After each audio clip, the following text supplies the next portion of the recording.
Introduction. Very little is known concerning the life of Tacitus, the historian, except that which he tells us in his own writings and those incidents which are related of him by his contemporary, Pliny. His full name was Gnaeus Cornelius Tacitus. The date of his birth can only be arrived at by conjecture, and then only approximately. The younger Pliny speaks of him as prop modum equals, about the same age. Pliny was born in 61. Tacitus, however, occupied the office of quaestor under Vespasian in 78 AD, at which time he must therefore have been at least 25 years of age. This would fix the date of his birth not later than 53 AD. It is probable, therefore, that Tacitus was Pliny's senior by several years. His parentage is also a matter of pure conjecture.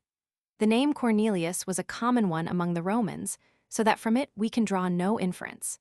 The fact that at an early age he occupied a prominent public office indicates that he was born of good family, and it is not impossible that his father was a certain Cornelius Tacitus, a Roman knight who was procurator in Belgic Gaul, and whom the elder Pliny speaks of in his Natural History. Of the early life of Tacitus, and the training which he underwent preparatory to those literary efforts, which afterwards rendered him a conspicuous figure among Roman litterateurs, we know absolutely nothing. Of the events of his life, which transpired after he attained man's estate, we know but little beyond that which he himself has recorded in his writings. He occupied a position of some eminence as a pleader at the Roman bar, and in 77 AD married the daughter of Julius Agricola, a humane and honorable citizen, who was at that time consul and was subsequently appointed governor of Britain. It is quite possible that this very advantageous alliance hastened his promotion to the office of quaestor under Vespasian. Under Domitian, in 88, Tacitus was appointed one of 15 commissioners to preside at the celebration of the secular games. In the same year, he held the office of praetor, and was a member of one of the most select of the old priestly colleges, in which a prerequisite of membership was that a man should be born of a good family. The following year he appears to have left Rome, and it is possible that he visited Germany and there obtained his knowledge and information respecting the manners and customs of its people, which he makes the subject of his work known as the Germany. He did not return to Rome until 93, after an absence of 4 years, during which time his father-in-law died. Sometime between the years 93 and 97, he was elected to the Senate, and during this time witnessed the judicial murders of many of Rome's best citizens which were perpetrated under the reign of Nero. Being himself a senator, he felt that he was not entirely guiltless of the crimes which were committed, and in his Agricola, we find him giving expression to this feeling in the following words: "Our own hands dragged Helvidius to prison. Ourselves were tortured with the spectacle of Mauricus and Rusticus, and sprinkled with the innocent blood of Senecio." In 97, he was elected to the consulship as successor to Virginius Rufus, who died during his term of office, and at whose funeral Tacitus delivered an oration in such a manner to cause Pliny to say, "The good fortune of Virginius was crowned by having the most eloquent of panegyrists." In 99, Tacitus was appointed by the Senate, together with Pliny, to conduct the prosecution against a great political offender, Marius Priscus, who, as proconsul of Africa, had corruptly mismanaged the affairs of his province. We have his associate's testimony that Tacitus made a most eloquent and dignified reply to the arguments which were urged on the part of the defense.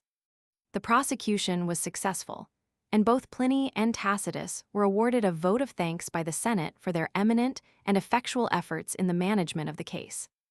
The exact date of Tacitus's death is not known, but in his annals, he seems to hint at the successful extension of the Emperor Trajan's eastern campaigns during the years 115 to 117, so that it is probable that he lived until the year 117. Tacitus had a widespread reputation during his lifetime. On one occasion it is related of him that as he sat in the circus at the celebration of some games, a Roman knight asked him whether he was from Italy or the provinces. Tacitus answered, "You know me from your reading," to which the knight quickly replied, "Are you then Tacitus or Pliny?" It is also worthy of notice that the Emperor Marcus Claudius Tacitus, who reigned during the 3rd century, claimed to be descended from the historian, and directed that 10 copies of his works should be published every year and placed in the public libraries. The list of the extant works of Tacitus is as follows: the Germany, the Life of Agricola, the Dialogue on Orators, the Histories, and the Annals. The following pages contain translations of the first two of these works. The Germany, the full title of which is Concerning the Situation, Manners and Inhabitants of Germany, contains little of value from a historical standpoint. It describes with vividness the fierce and independent spirit of the German nations, with many suggestions as to the dangers in which the empire stood of these people. The Agricola is a biographical sketch of the writer's father-in-law, who, as has been said, was a distinguished man and governor of Britain. It is one of the author's earliest works and was probably written shortly after the death of Domitian, in 96. This work, short as it is, has always been considered an admirable specimen of biography on account of its grace and dignity of expression. Whatever else it may be, it is a graceful and affectionate tribute to an upright and excellent man. The Dialogue on Orators treats of the decay of eloquence under the empire. It is in the form of a dialogue and represents two eminent members of the Roman bar discussing the change for the worse that had taken place in the early education of the Roman youth. The Histories relate the events which transpired in Rome, beginning with the accession of Galba in 68 and ending with the reign of Domitian in 97. Only 4 books and a fragment of a 5th have been preserved to us. These books contain an account of the brief reigns of Galba, Otho, and Vitellius. The portion of the 5th book which has been preserved contains an interesting, though rather biased, account of the character, customs, and religion of the Jewish nation viewed from the standpoint of a cultivated citizen of Rome. The Annals contain the history of the empire from the death of Augustus in 14 to the death of Nero in 68, and originally consisted of 16 books. Of these, only 9 have come down to us in a state of entire preservation, and of the other 7 we have but fragments of 3. Out of a period of 54 years, we have the history of about 40. The style of Tacitus is, perhaps, noted principally for its conciseness. Tacitian brevity is proverbial, and many of his sentences are so brief, and leave so much for the student to read between the lines, that in order to be understood and appreciated the author must be read over and over again, lest the reader miss the point of some of his most excellent thoughts. Such an author presents grave, if not insuperable, difficulties to the translator, but notwithstanding this fact, the following pages cannot but impress the reader with the genius of Tacitus. A treatise on the situation, manners, and inhabitants of Germany.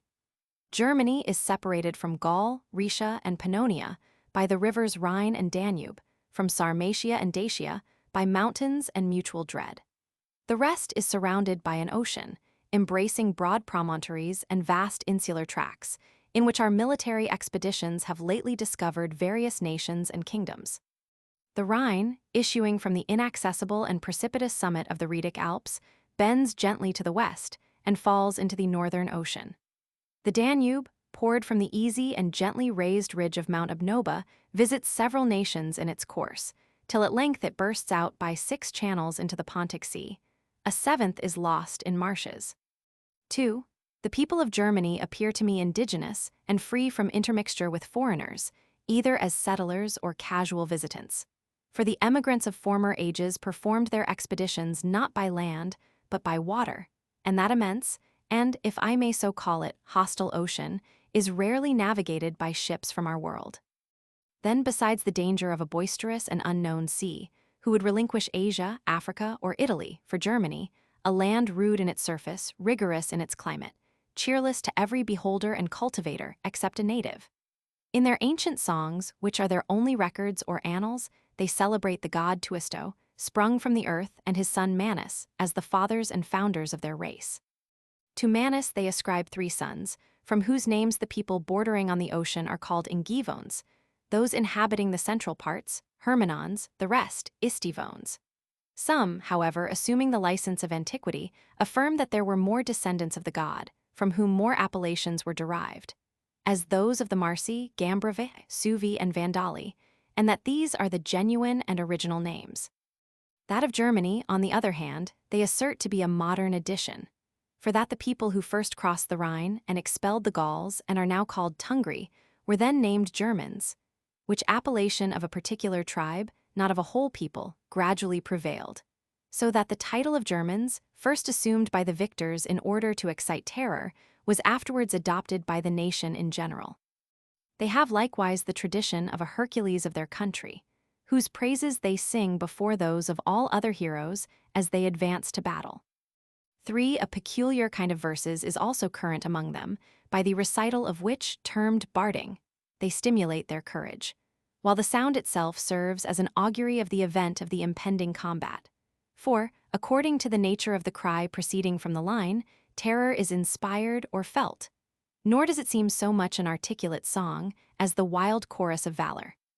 A harsh, piercing note and a broken roar are the favorite tones, which they render more full and sonorous by applying their mouths to their shields. Some conjecture that Ulysses, in the course of his long and fabulous wanderings, was driven into this ocean, and landed in Germany, and that a Cybergum, a place situated on the Rhine, and at this day inhabited, was founded by him, and named Ascapergon. They pretend that an altar was formerly discovered here, consecrated to Ulysses, with the name of his father Laert subjoined, and that certain monuments and tombs, inscribed with Greek characters, are still extant upon the confines of Germany and Rhaetia. These allegations I shall neither attempt to confirm nor to refute. Let every one believe concerning them as he is disposed. 4. I concur in opinion with those who deem the Germans never to have intermarried with other nations, but to be a race, pure, unmixed, and stamped with a distinct character. Hence a family likeness pervades the whole, though their numbers are so great. Eyes stern and blue, ruddy hair, large bodies, powerful in sudden exertions, but impatient of toil and labor, least of all capable of sustaining thirst and heat. Cold and hunger they are accustomed by their climate and soil to endure. 5. The land, though varied to a considerable extent in its aspect, is yet universally shagged with forests or deformed by marshes, moister on the side of Gaul, more bleak on the side of Norium and Pannonia. It is productive of grain, but unkindly to fruit trees. It abounds in flocks and herds, but in general of a small breed. Even the beeve kind are destitute of their usual stateliness and dignity of head. They are, however, numerous and form the most esteemed, and indeed, the only species of wealth. Silver and gold the gods, I know not whether in their favor or anger, have denied to this country. Not that I would assert that no veins of these metals are generated in Germany, for who has made the search? The possession of them is not coveted by these people as it is by us. Vessels of silver are indeed to be seen among them, which have been presented to their ambassadors and chiefs, but they are held in no higher estimation than earthenware. The borderers, however, set a value on gold and silver for the purpose of commerce, and have learned to distinguish several kinds of our coin, some of which they prefer to others. The remoter inhabitants continue the more simple and ancient usage of bartering commodities. The money preferred by the Germans is the old and well-known species, such as the serati and bigati. They are also better pleased with silver than gold, not on account of any fondness for that metal, but because the smaller money is more convenient in their common and petty merchandise. 6. Even iron is not plentiful among them, as may be inferred from the nature of their weapons. Swords or broad lances are seldom used, but they generally carry a spear, called in their language frama, which has an iron blade, short and narrow, but so sharp and manageable that as occasion requires, they employ it either in close or distant fighting. This spear and a shield are all the armor of the cavalry. The foot have besides missile weapons, several to each man, which they hurl to an immense distance. They are either naked or lightly covered with a small mantle, and have no pride in equipage. Their shields only are ornamented with the choicest colors. Few are provided with a coat of mail, and scarcely here and there one with a casque or helmet. Their horses are neither remarkable for beauty nor swiftness, nor are they taught the various evolutions practiced with us.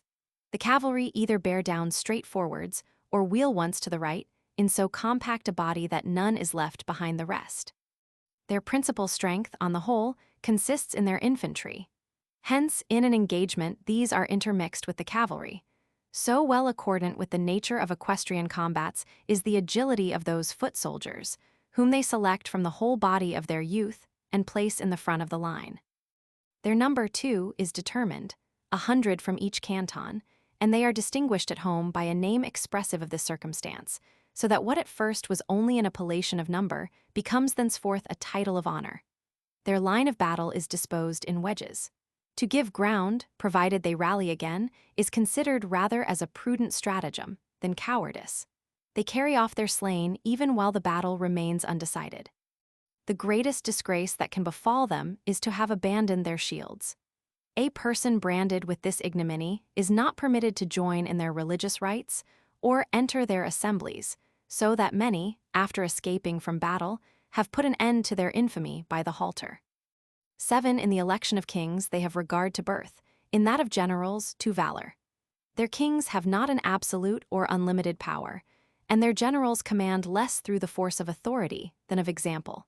If they are daring, adventurous, and conspicuous in action, they procure obedience from the admiration they inspire. None, however, but the priests are permitted to judge offenders, to inflict bonds or stripes, so that chastisement appears not as an act of military discipline, but as the instigation of the god whom they suppose present with warriors. They also carry with them to battle certain images and standards taken from the sacred groves. It is a principal incentive to their courage that their squadrons and battalions are not formed by men fortuitously collected, but by the assemblage of families and clans. Their pledges also are near at hand. They have within hearing the yells of their women and the cries of their children. These, too, are the most revered witnesses of each man's conduct, these his most liberal applauders. To their mothers and their wives they bring their wounds for relief, nor do these dread to count or to search out the gashes. The women also administer food and encouragement to those who are fighting. 8. Tradition relates that armies beginning to give way have been rallied by the females, through the earnestness of their supplications, the interposition of their bodies, and the pictures they have drawn of impending slavery, a calamity which these people bear with more impatience for their women than themselves.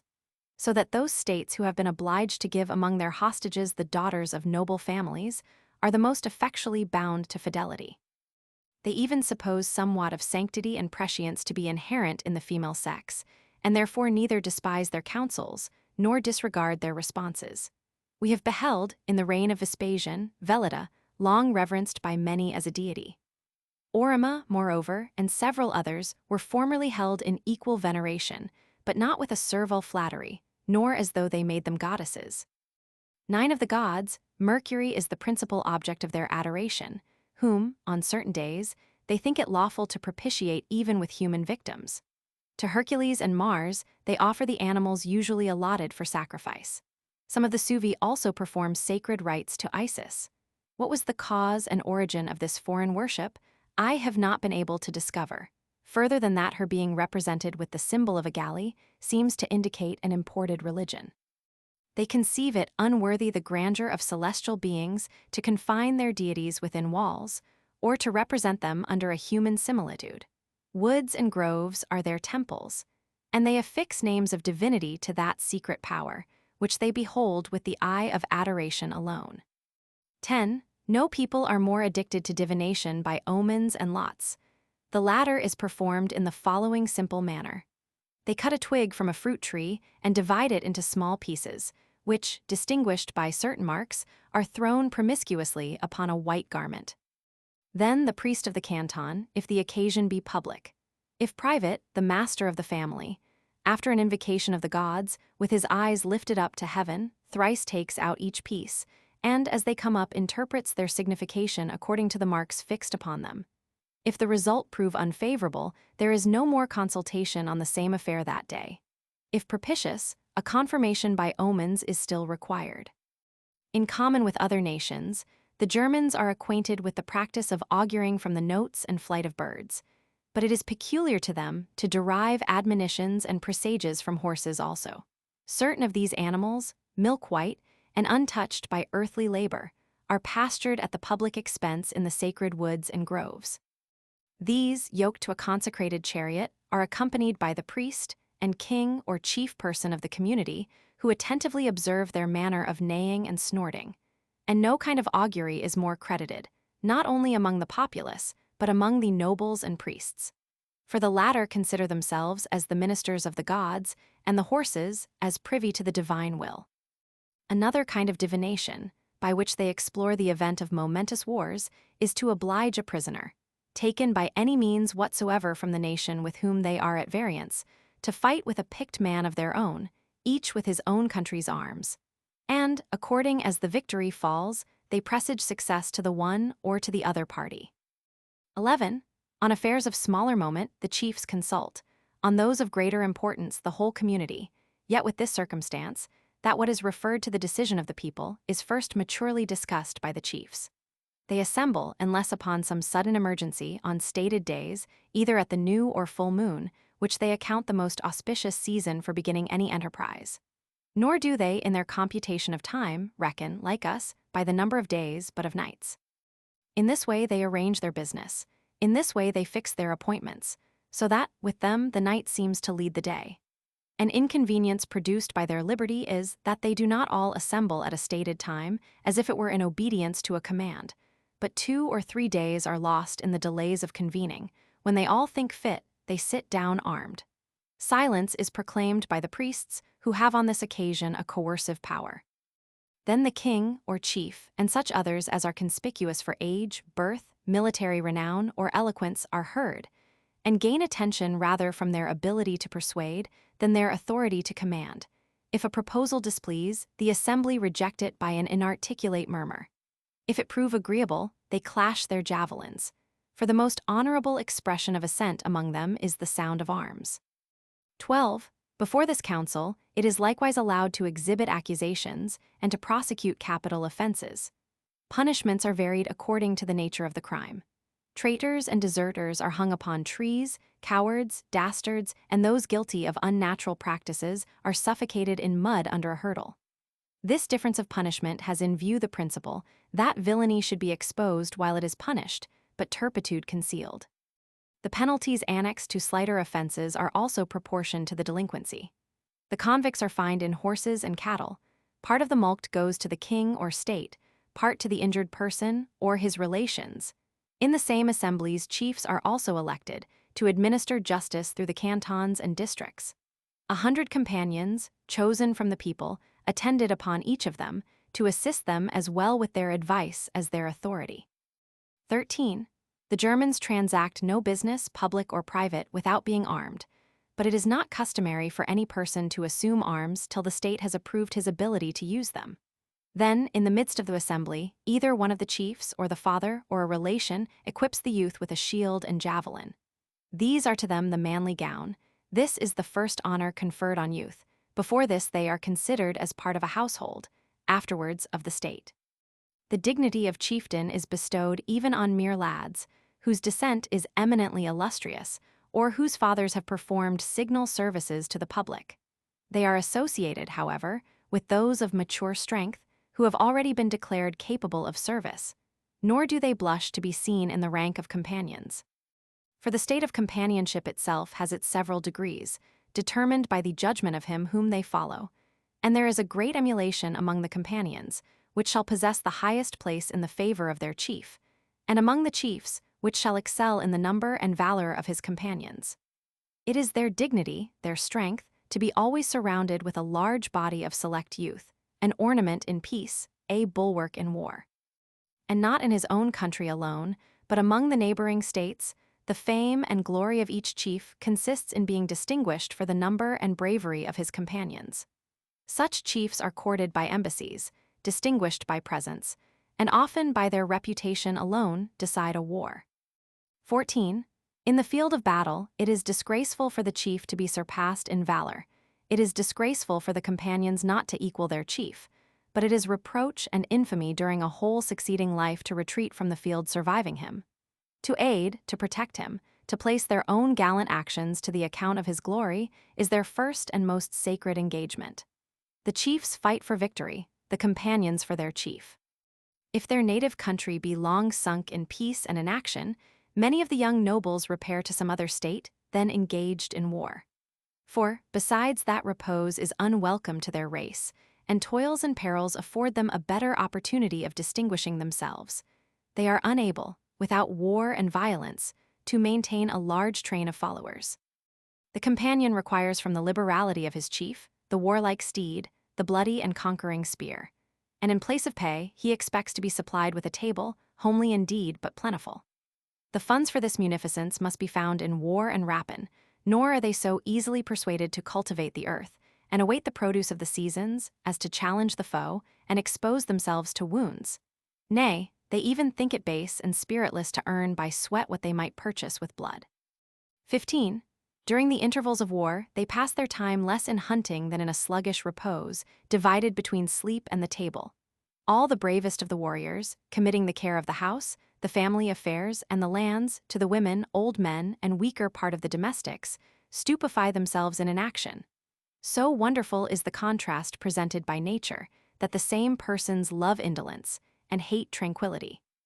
It is customary for the several states to present, by voluntary and individual contributions, cattle or grain to their chiefs, which are accepted as honorary gifts while they serve as necessary supplies.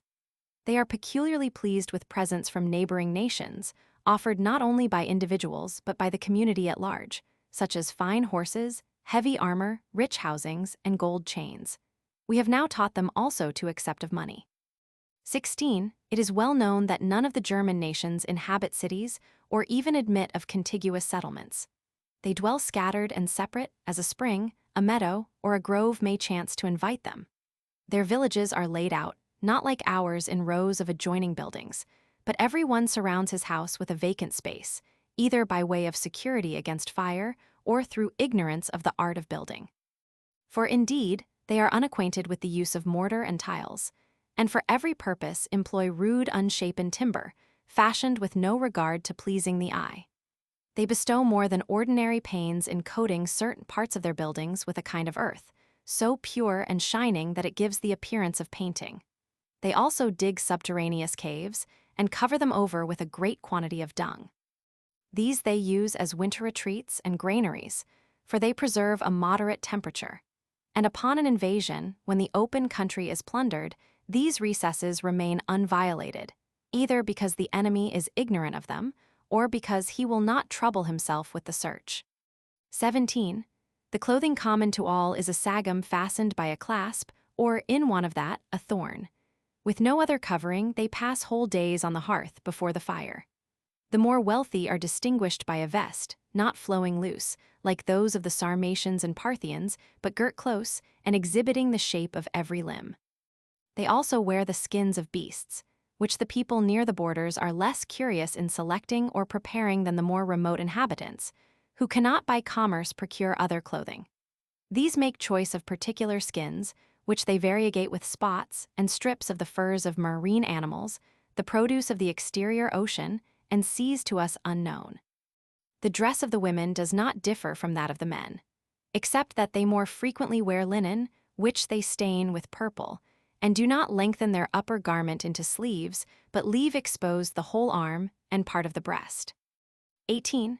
The matrimonial bond is, nevertheless, strict and severe among them, nor is there anything in their manners more commendable than this. Almost singly among the barbarians, they content themselves with one wife, a very few of them excepted, who, not through incontinence, but because their alliance is solicited on account of their rank, practice polygamy. The wife does not bring a dowry to her husband, but receives one from him. The parents and relations assemble, and pass their approbation on the presents not adapted to please a female taste or decorate the bride, but oxen, a caparison steed, a shield, spear, and sword. By virtue of these the wife is espoused, and she in her turn makes a present of some arms to her husband. This they consider as the firmest bond of union, these, the sacred mysteries, the conjugal deities.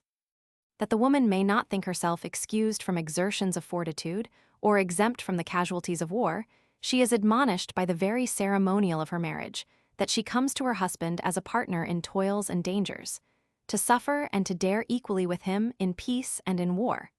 This is indicated by the yoked oxen, the harnessed steed, the offered arms. Thus she is to live, thus to die. She receives what she is to return inviolate and honored to her children, what her daughters-in-law are to receive, and again transmit to her grandchildren. 19. They live, therefore, fenced around with chastity, corrupted by no seductive spectacles, no convivial incitements. Men and women are alike unacquainted with clandestine correspondence. Adultery is extremely rare among so numerous a people. Its punishment is instant and at the pleasure of the husband. He cuts off the hair of the offender, strips her, and in presence of her relations expels her from his house and pursues her with stripes through the whole village. Nor is any indulgence shown to a prostitute. Neither beauty, youth, nor riches can procure her a husband, for none there looks on vice with a smile or calls mutual seduction the way of the world. Still more exemplary is the practice of those states in which none but virgins marry, and the expectations and wishes of a wife are at once brought to a period. Thus they take one husband as one body and one life, that no thought, no desire may extend beyond him, and he may be loved not only as their husband, but as their marriage. To limit the increase of children or put to death any of the later progeny is accounted infamous, and good habits have there more influence than good laws elsewhere. 20. In every house the children grow up, thinly and meanly clad, to that bulk of body and limb which we behold with wonder. Every mother suckles her own children, and does not deliver them into the hands of servants and nurses. No indulgence distinguishes the young master from the slave. They lie together amidst the same cattle, upon the same ground, till age separates, and valor marks out the freeborn. The youths partake late of the pleasures of love, and hence pass the age of puberty unexhausted, nor are the virgins hurried into marriage. The same maturity, the same full growth is required. The sexes unite equally matched and robust, and the children inherit the vigor of their parents. Children are regarded with equal affection by their maternal uncles as by their fathers. Some even consider this as the more sacred bond of consanguinity, and prefer it in the requisition of hostages, as if it held the mind by a firmer tie and the family by a more extensive obligation. A person's own children, however, are his heirs and successors, and no wills are made. If there be no children, the next in order of inheritance are brothers, paternal and maternal uncles. The more numerous are a man's relations and kinsmen, the more comfortable is his old age, nor is it here any advantage to be childless. 21. It is an indispensable duty to adopt the enmities of a father or relation, as well as their friendships. These, however, are not irreconcilable or perpetual. Even homicide is atoned by a certain fine in cattle and sheep, and the whole family accepts the satisfaction to the advantage of the public weal, since quarrels are most dangerous in a free state. No people are more addicted to social entertainments or more liberal in the exercise of hospitality. To refuse any person whatever admittance under their roof is accounted flagitious. Everyone according to his ability feasts his guest. When his provisions are exhausted, he who was late the host is now the guide and companion to another hospitable board. They enter the next house uninvited and are received with equal cordiality. No one makes a distinction with respect to the rights of hospitality between a stranger and an acquaintance. The departing guest is presented with whatever he may ask for, and with the same freedom a boon is desired in return. They are pleased with presents, but think no obligation incurred either when they give or receive. 22. As soon as they arise from sleep, which they generally protract till late in the day, they bathe, usually in warm water as cold weather chiefly prevails there. After bathing they take their meal, each on a distinct seat and a separate table. Then they proceed, armed, to business, and not less frequently to convivial parties, in which it is no disgrace to pass days and nights, without intermission, in drinking. The frequent quarrels that arise amongst them, when intoxicated, seldom terminate in abusive language, but more frequently in blood. In their feasts, they generally deliberate on the reconcilement of enemies, on family alliances, on the appointment of chiefs, and finally on peace and war, conceiving that at no time the soul is more open to sincerity or warmed to heroism. These people, naturally void of artifice or disguise, disclose the most secret emotions of their hearts in the freedom of festivity. The minds of all being thus displayed without reserve, the subjects of their deliberation are again canvassed the next day, and each time has its advantages. They consult when unable to dissemble. They determine when not liable to mistake. 23. Their drink is a liquor prepared from barley or wheat brought by fermentation to a certain resemblance of wine. Those who border on the Rhine also purchase wine. Their food is simple: wild fruits, fresh venison, or coagulated milk. They satisfy hunger without seeking the elegances and delicacies of the table. Their thirst for liquor is not quenched with equal moderation. If their propensity to drunkenness be gratified to the extent of their wishes, intemperance proves as effectual in subduing them as the force of arms. 24. They have only one kind of public spectacle, which is exhibited in every company. Young men, who make it their diversion, dance naked amidst drawn swords and presented spears. Practice has conferred skill at this exercise, and skill has given grace, but they do not exhibit for hire or gain. The only reward of this pastime, though a hazardous one, is the pleasure of the spectators.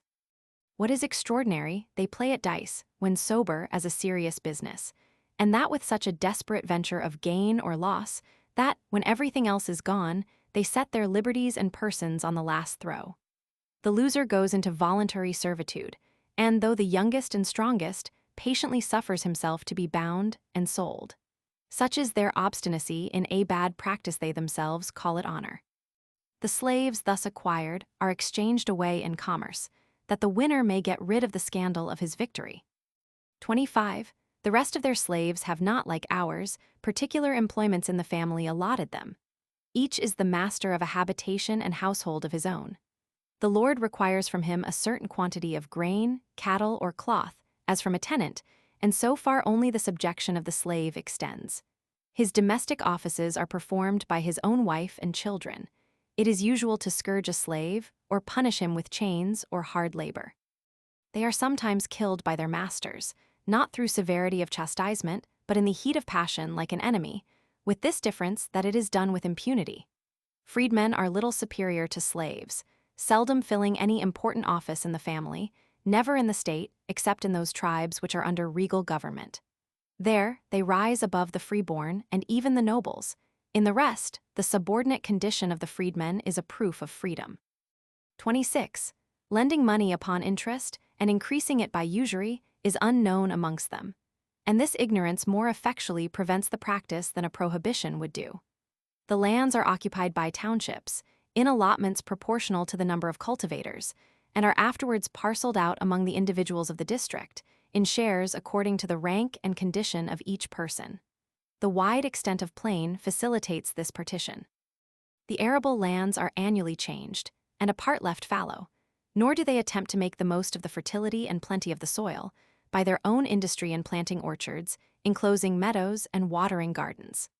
Corn is the only product required from the earth. Hence their year is not divided into so many seasons as ours. For, while they know and distinguish by name winter, spring, and summer, they are unacquainted equally with the appellation and bounty of autumn. 27. Their funerals are without parade. The only circumstance to which they attend is to burn the bodies of eminent persons with some particular kinds of wood. Neither vestments nor perfumes are heaped upon the pile. The arms of the deceased and sometimes his horse are given to the flames. The tomb is a mound of turf. They contemn the elaborate and costly honors of monumental structures as mere burthens to the dead.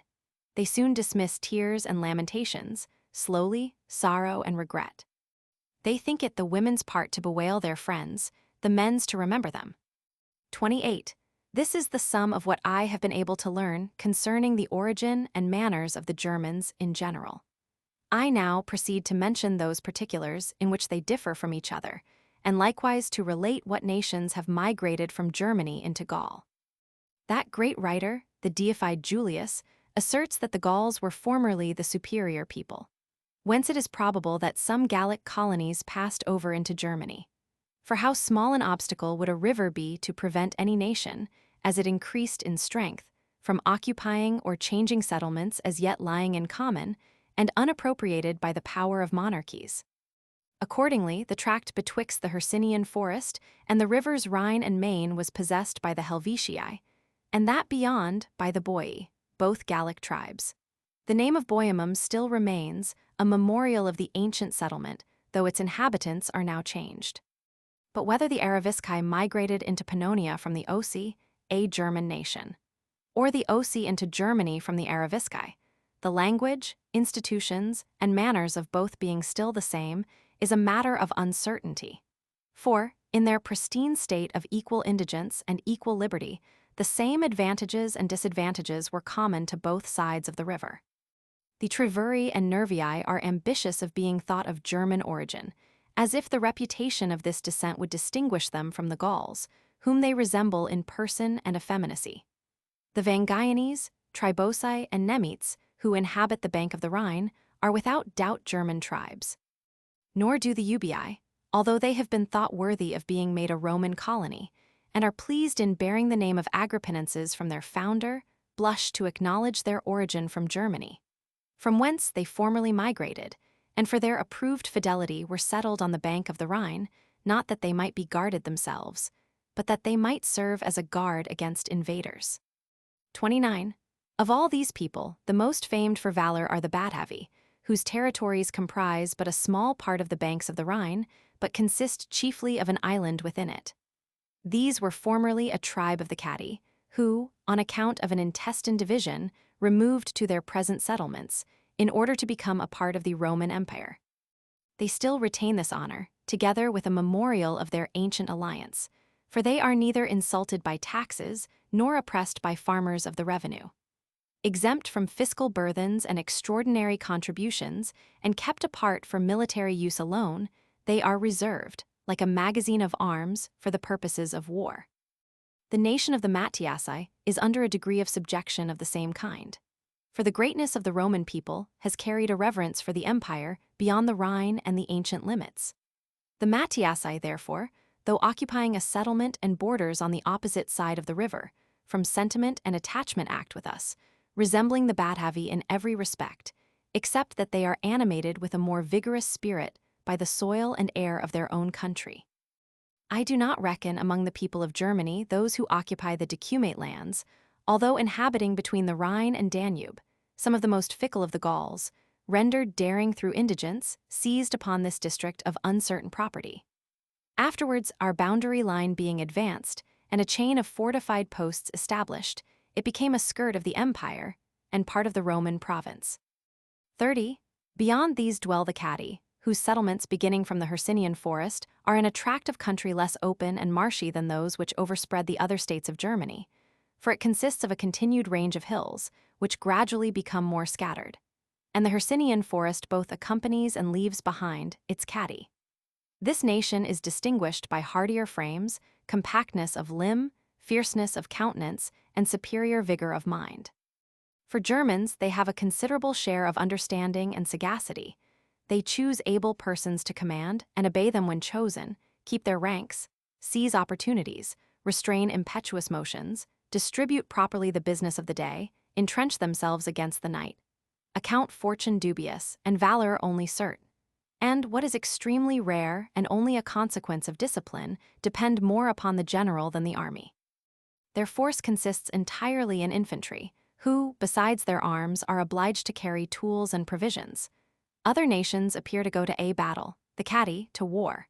Excursions and casual encounters are rare amongst them. It is, indeed, peculiar to cavalry soon to obtain, and soon to yield, the victory. Speed borders upon timidity, slow movements are more akin to steady valor. 31. A custom followed among the other German nations only by a few individuals of more daring spirit than the rest, is adopted by general consent among the Catti.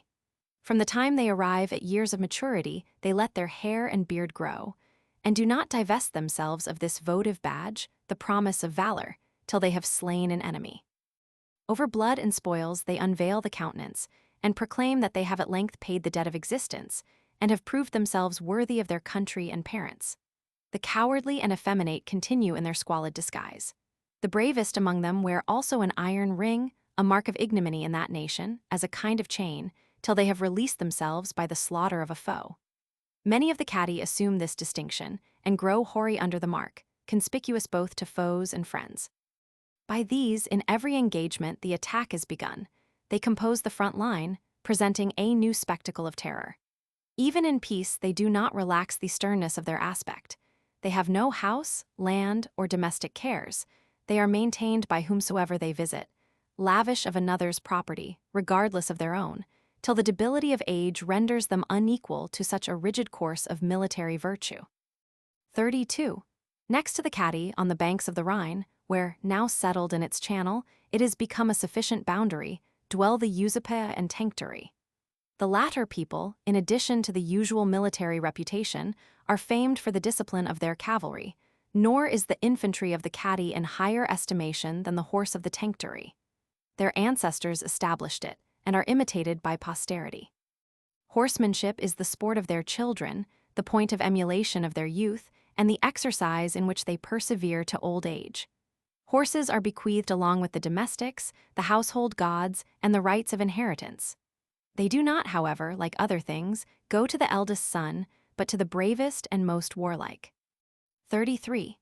Contiguous to the tenctary were formerly the bructeri, but report now says that the chamavi and angravarii, migrating into their country, have expelled and entirely extirpated them, with the concurrence of the neighboring nations, induced either by hatred of their arrogance, love of plunder, or the favor of the gods towards the Romans. For they even gratified us with the spectacle of a battle, in which above 60,000 Germans were slain, not by Roman arms, but what was still grander, by mutual hostilities, as it were for our pleasure and entertainment. May the nations retain and perpetuate, if not an affection for us, at least an animosity against each other, since, while the fate of the empire is thus urgent, fortune can bestow no higher benefit upon us than the discord of our enemies. 34. Contiguous to the angravarii and chamavi backwards lie the Dulgibini, Chasari, and other nations less known. In front, the Fricii succeed, who are distinguished by the appellations of greater and lesser from their proportional power. The settlements of both stretch along the border of the Rhine to the ocean, and include, besides, vast lakes which have been navigated by Roman fleets. We have even explored the ocean itself on that side, and fame reports that columns of Hercules are still remaining on that coast, whether it be that Hercules was ever there in reality, or that whatever great and magnificent is anywhere met with is, by common consent, ascribed to his renowned name. The attempt of Drusus Germanicus to make discoveries in these parts was sufficiently daring, but the ocean opposed any further inquiry into itself and Hercules. After a while no one renewed the attempt, and it was thought more pious and reverential to believe the actions of the gods than to investigate them. 35. Hitherto we have traced the western side of Germany. It turns from thence with a vast sweep to the north, and first occurs the country of the Chauci, which, though it begins immediately from Frisia and occupies part of the seashore, yet stretches so far as to border on all the nations before mentioned, till it winds round so as to meet the territories of the catti. This immense tract is not only possessed, but filled by the Chauci, a people the noblest of the Germans, who choose to maintain their greatness by justice rather than violence. Without ambition, without ungoverned desires, quiet and retired, they provoke no wars, they are guilty of no rapine or plunder. And it is a principal proof of their power and bravery that the superiority they possess has not been acquired by unjust means. Yet all have arms in readiness, and, if necessary, an army is soon raised, for they abound in men and horses and maintain their military reputation even in inaction. 36. Bordering on the Chauci and catti are the Cherusci, who, for want of an enemy, long cherished a too lasting and enfeebling peace, a state more flattering than secure, since the repose enjoyed amidst ambitious and powerful neighbors is treacherous, and when an appeal is made to the sword, moderation and probity are names appropriated by the victors. Thus, the Cherusci, who formerly bore the titles of just and upright, are now charged with cowardice and folly, and the good fortune of the catti, who subdued them, has grown into wisdom. The ruin of the Cherusci involved that of the Foci, a neighboring tribe, equal partakers of their adversity, although they had enjoyed an inferior share of their prosperity. 37. In the same quarter of Germany, adjacent to the ocean, dwell the Cimbri, a small state at present, but great in renown. Of their past grandeur extensive vestiges still remain, in encampments and lines on either shore, from the compass of which the strength and numbers of the nation may still be computed, and credit derived to the account of so prodigious an army. It was in the 640th year of Rome that the arms of the Cimbri were first heard of, under the consulate of Caecilius Metellus and Papirius Carbo, from which era to the second consulate of the Emperor Trajan is a period of nearly 210 years. So long has Germany withstood the arms of Rome. During this long interval, many mutual wounds have been inflicted. Not the Samnite, the Carthaginian, Spain, Gaul, or Parthia, have given more frequent alarms, for the liberty of the Germans is more vigorous than the monarchy of the Arsacidi. What has the East, which has itself lost Pacorus, and suffered an overthrow from Ventidius to boast against us, but the slaughter of Crassus? But the Germans, by the defeat or capture of Carbo, Cassius, Scaurus Aurelius, Servilius Scipio, and Cneius Manlius, deprived the Roman people of 5 consular armies, and afterwards took from Augustus himself Varus with 3 legions. Nor did Caius Marius in Italy, the deified Julius in Gaul or Drusus, Nero or Germanicus in their own country, defeat then without loss. The subsequent mighty threats of Caligula terminated in ridicule. Then succeeded tranquility, till, seizing the occasion of our discords and civil wars, they forced the winter quarters of the legions, and even aimed at the possession of Gaul. And, again expelled thence, they have in latter times been rather triumphed over than vanquished. 38. We have now to speak of the Suevi, who do not compose a single state like the Catti or Tencteri, but occupy the greatest part of Germany, and are still distributed into different names and nations, although all hearing the common appellation of Suevi. It is a characteristic of this people to turn their hair sideways and tie it beneath the poll in a knot. By this mark the Suevi are distinguished from the rest of the Germans, and the freemen of the Suevi from the slaves. Among other nations, this mode, either on account of some relationship with the Suevi or from the usual propensity to imitation, is sometimes adopted, but rarely, and only during the period of youth. The Suevi, even till they are hoary, continue to have their hair growing stiffly backwards, and often it is fastened on the very crown of the head. The chiefs dress it with still greater care, and in this respect they study ornament, though of an undebasing kind. For their design is not to make love or inspire it. They decorate themselves in this manner as they proceed to war, in order to seem taller and more terrible, and dress for the eyes of their enemies. 39. The Semnons assert themselves to be the most ancient and noble of the Suevi, and their pretensions are confirmed by religion. At a stated time, all the people of the same lineage assemble by their delegates in a wood, consecrated by the auguries of their forefathers and ancient terror, and there, by the public slaughter of a human victim, celebrate the horrid origin of their barbarous rites. Another kind of reverence is paid to the grove. No person enters it without being bound with a chain, as an acknowledgment of his inferior nature and the power of the deity residing there. If he accidentally fall, it is not lawful for him to be lifted or to rise up. They roll themselves out along the ground. The whole of their superstition has this import, that from this spot the nation derives its origin, that here is the residence of the deity, the governor of all, and that everything else is subject and subordinate to him. These opinions receive additional authority from the power of the Semnons, who inhabit 100 cantons, and, from the great body they compose, consider themselves as the head of the Suevi. 40. The Langobardi, on the other hand, are ennobled by the smallness of their numbers, since though surrounded by many powerful nations, they derive security, not from obsequiousness, but from their martial enterprise. The neighboring Reutigni and the Avians Angli, Varini, Eudoses, Suardones, and Nuithones are defended by rivers or forests. Nothing remarkable occurs in any of these, except that they unite in the worship of Hertha, or Mother Earth, and suppose her to interfere in the affairs of men and to visit the different nations. In an island of the ocean stands a sacred and unviolated grove, in which is a consecrated chariot, covered with a veil, which the priest alone is permitted to touch. He becomes conscious of the entrance of the goddess into this secret recess, and with profound veneration attends the vehicle, which is drawn by yoked cows. At this season all is joy, and every place which the goddess deigns to visit is a scene of festivity. No wars are undertaken, arms are untouched, and every hostile weapon is shut up. Peace abroad and at home are then only known, then only loved, till at length the same priest reconducts the goddess, satiated with mortal intercourse, to her temple. The chariot, with its curtain, and, if we may believe it, the goddess herself, then undergo ablution in a secret lake. This office is performed by slaves, whom the same lake instantly swallows up. Hence proceeds a mysterious horror, and a holy ignorance of what that can be, which is beheld only by those who are about to perish. This part of the Suevian nation extends to the most remote recesses of Germany. 41.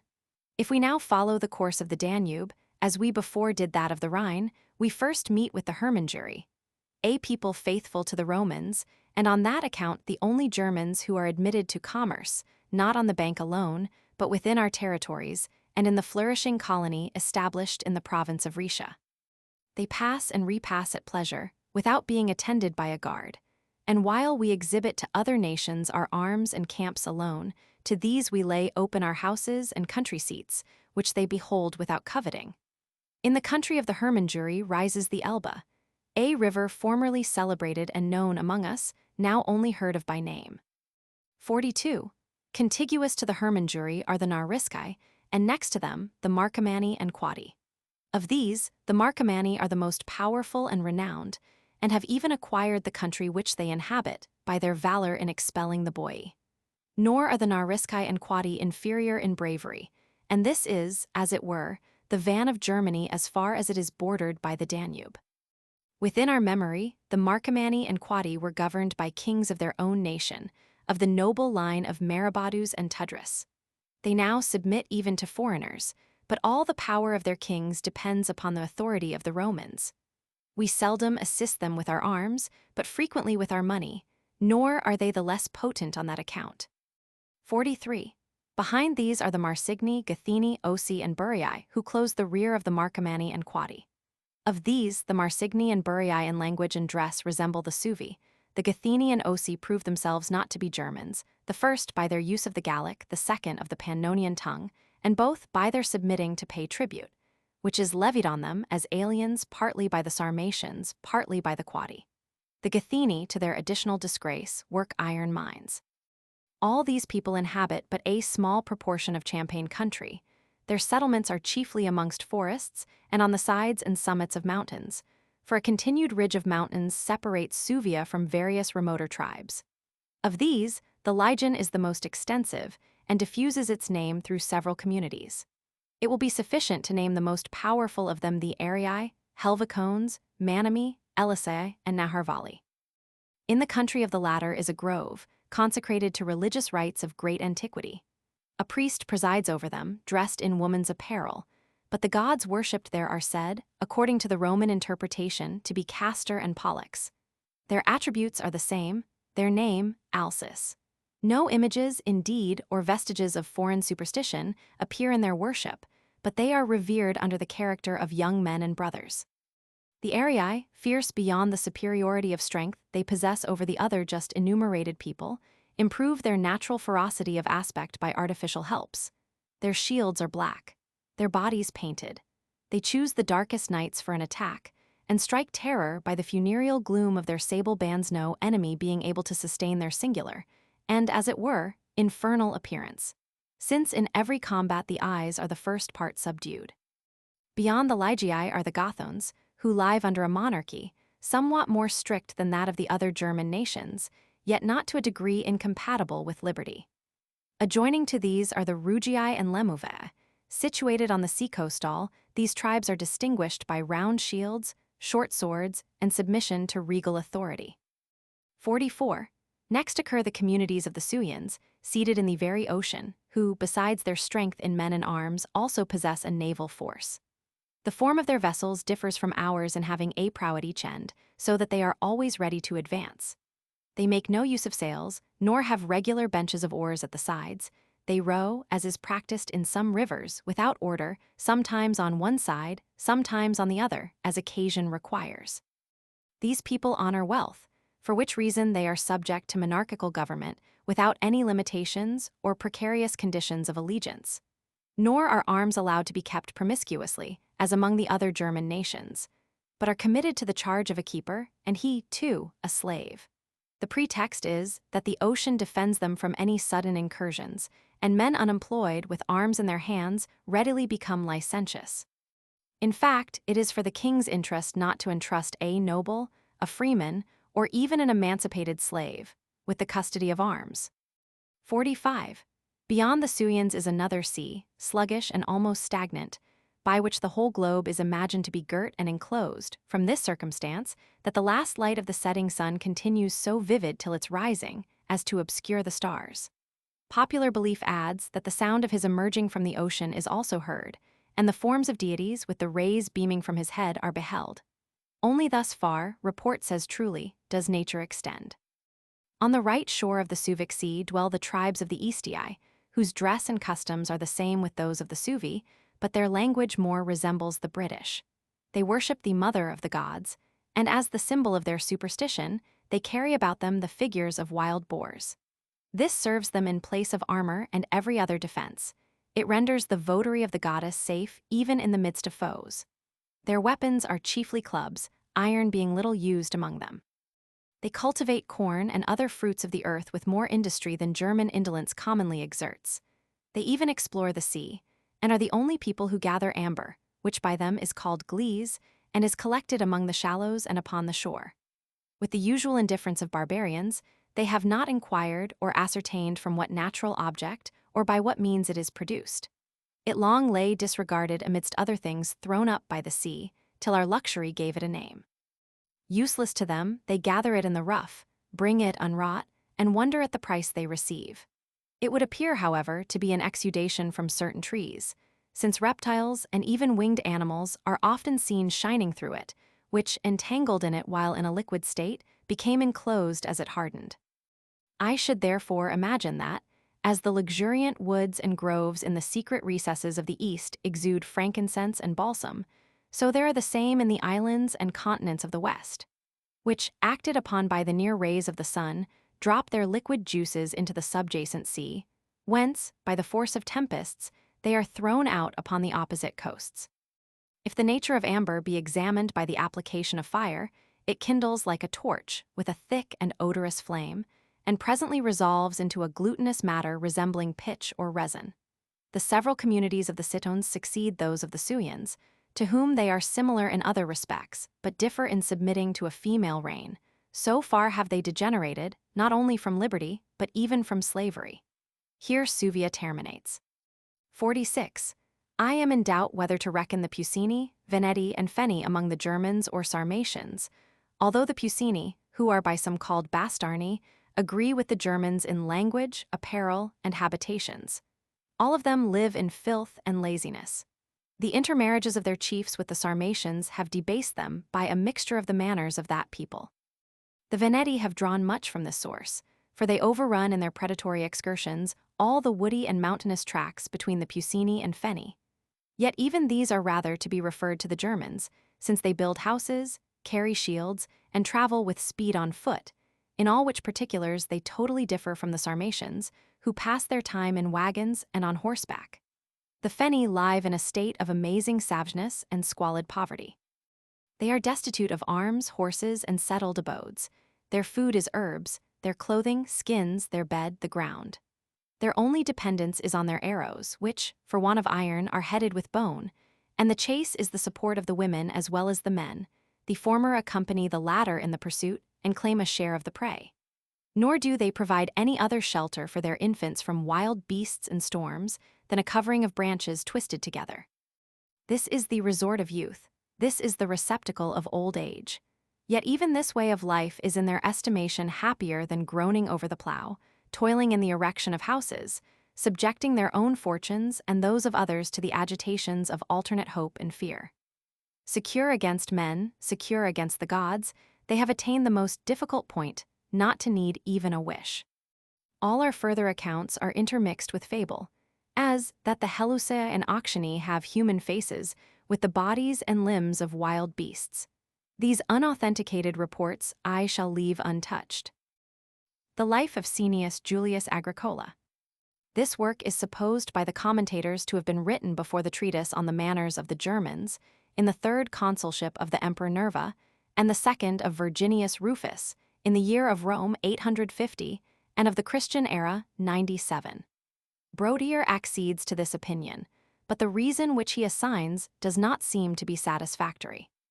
He observes that Tacitus, in the third section, mentions the Emperor Nerva, but as he does not call him Divus Nerva, the deified Nerva, the learned commentator infers that Nerva was still living. This reasoning might have some weight if we did not read, in section 44, that it was the ardent wish of Agricola that he might live to behold Trajan in the imperial seat. If Nerva was then alive, the wish to see another in his room would have been an awkward compliment to the reigning prince. It is, perhaps, For this reason that Lipsius thinks this very elegant tract was written at the same time with the manners of the Germans in the beginning of the Emperor Trajan. The question is not very material, since conjecture alone must decide it.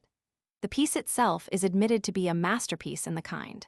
Tacitus was son-in-law to Agricola, and while filial piety breathes through his work, he never departs from the integrity of his own character. He has left an historical monument highly interesting to every Briton who wishes to know the manners of his ancestors and the spirit of liberty that from the earliest time distinguished the natives of Britain. Agricola, as Hume observes, was the general who finally established the dominion of the Romans in this island. He governed it in the reigns of Vespasian, Titus, and Domitian. He carried his victorious arms northward, defeated the Britons in every encounter, pierced into the forests and the mountains of Caledonia, reduced every state to subjection in the southern parts of the island, and chased before him all the men of fiercer and more intractable spirits, who deemed war and death itself less intolerable than servitude under the victors. He defeated them in a decisive action, which they fought under Galgacus, and having fixed a chain of garrisons between the friths of Clyde and Forth, he cut off the ruder and more barren parts of the island, and secured the Roman province from the incursions of the barbarous inhabitants. During these military enterprises, he neglected not the arts of peace. He introduced laws and civility among the Britons, taught them to desire and raise all the conveniences of life, reconciled them to the Roman language and manners, instructed them in letters and science, and employed every expedient to render those chains, which he had forged, both easy and agreeable to them. Hume's Hist. Volume IP9. In this passage Mr. Hume has given a summary of the life of Agricola. It is extended by Tacitus in a style more open than the didactic form of the essay on the German manners required, but still with the precision, both in sentiment and diction, peculiar to the author. In rich but subdued colors, he gives a striking picture of Agricola, leaving to posterity a portion of history which it would be in vain to seek in the dry gazette style of Suetonius, or in the page of any writer of that period. 1. The ancient custom of transmitting to posterity the actions and manners of famous men has not been neglected even by the present age, incurious though it be about those belonging to it, whenever any exalted and noble degree of virtue has triumphed over that false estimation of merit, and that ill will to it, by which small and great states are equally infested. In former times, however, as there was a greater propensity and freer scope for the performance of actions worthy of remembrance, so every person of distinguished abilities was induced through conscious satisfaction in the task alone, without regard to private favor or interest, to record examples of virtue. And many considered it rather as the honest confidence of integrity than a culpable arrogance to become their own biographers. Of this, Rutilius and Scaurus were instances, who were never yet censured on this account, nor was the fidelity of their narrative called in question. So much more candidly are virtues always estimated, in those periods which are the most favorable to their production. For myself, however, who have undertaken to be the historian of a person deceased, an apology seemed necessary, which I should not have made, had my course lain through times less cruel and hostile to virtue. 2. We read that when Arulenus Rusticus published the praises of Paetus Thracia, and Heurnius Senecio those of Priscus Helvidius, it was construed into a capital crime, and the rage of tyranny was let loose not only against the authors, but against their writings, so that those monuments of exalted genius were burnt at the place of election in the forum by triumvirs appointed for the purpose. In that fire they thought to consume the voice of the Roman people, the freedom of the Senate, and the conscious emotions of all mankind, crowning the deed by the expulsion of the professors of wisdom and the banishment of every liberal art, that nothing generous or honorable might remain. We gave, indeed, a consummate proof of our patience, and as remote ages saw the very utmost degree of liberty, so we, deprived by inquisitions of all the intercourse of conversation, experience the utmost of slavery. With language we should have lost memory itself, had it been as much in our power to forget as to be silent. 3. Now our spirits begin to revive. But although at the first dawning of this happy period, the Emperor Nerva united two things before incompatible, monarchy and liberty, and Trajan is now daily augmenting the felicity of the empire, and the public security has not only assumed hopes and wishes, but has seen those wishes arise to confidence and stability. Yet, from the nature of human infirmity, remedies are more tardy in their operation than diseases.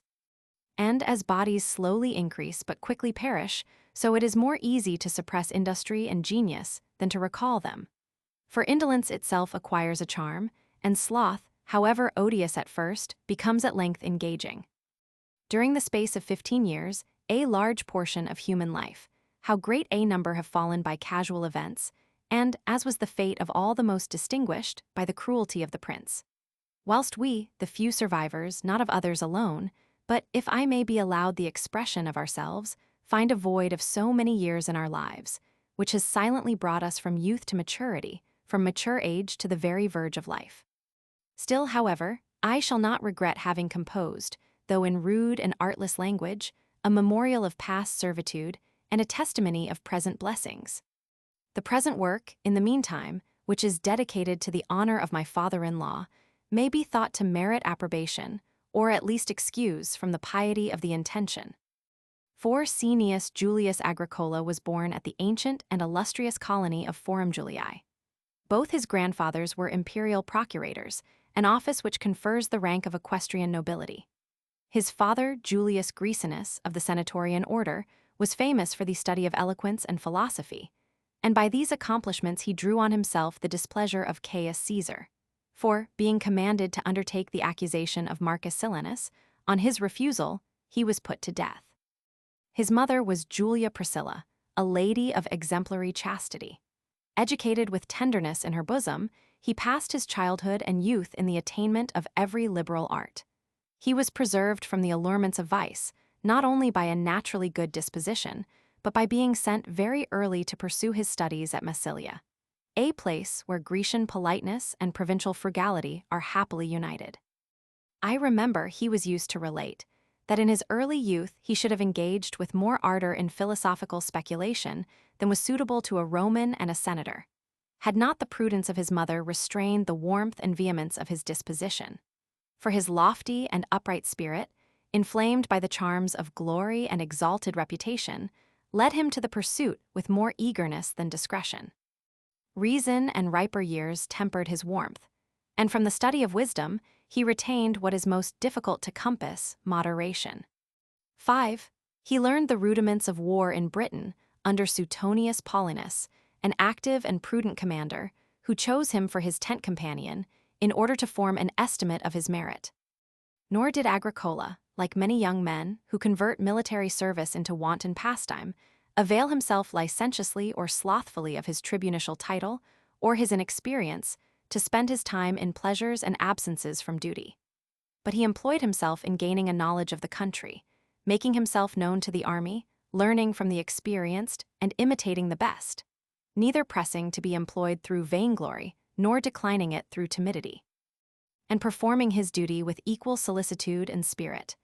At no other time in truth was Britain more agitated or in a state of greater uncertainty. Our veterans slaughtered, our colonies burnt, our armies cut off, we were then contending for safety, afterwards for victory. During this period, although all things were transacted under the conduct and direction of another, and the stress of the whole, as well as the glory of recovering the province, fell to the general's share, yet they imparted to the young Agricola skill, experience, and incentives, and the passion for military glory entered his soul. A passion ungrateful to the times, in which eminence was unfavorably construed, and a great reputation was no less dangerous than a bad one. 6. Departing thence to undertake the offices of magistracy in Rome, he married Domitia Decidiana, a lady of illustrious descent, from which connection he derived credit and support in his pursuit of greater things. They lived together in admirable harmony and mutual affection, each giving the preference to the other, a conduct equally laudable in both, except that a greater degree of praise is due to a good wife in proportion as a bad one deserves the greater censure. The lot of quaestorship gave him Asia for his province, and the proconsul Salvius Titianus for his superior, by neither of which circumstances was he corrupted, although the province was wealthy and open to plunder, and the proconsul, from his rapacious disposition, would readily have agreed to a mutual concealment of guilt. His family was there increased by the birth of a daughter, who was both the support of his house and his consolation, for he lost an elder-born son in infancy. The interval between his serving the offices of quaestor and tribune of the people, and even the year of the latter magistracy, he passed in repose and inactivity, well knowing the temper of the times under Nero, in which indolence was wisdom. He maintained the same tenor of conduct when praetor, for the judiciary part of the office did not fall to his share. In the exhibition of public games and the idle trappings of dignity, he consulted propriety and the measure of his fortune, by no means approaching to extravagance, yet inclining rather to a popular course.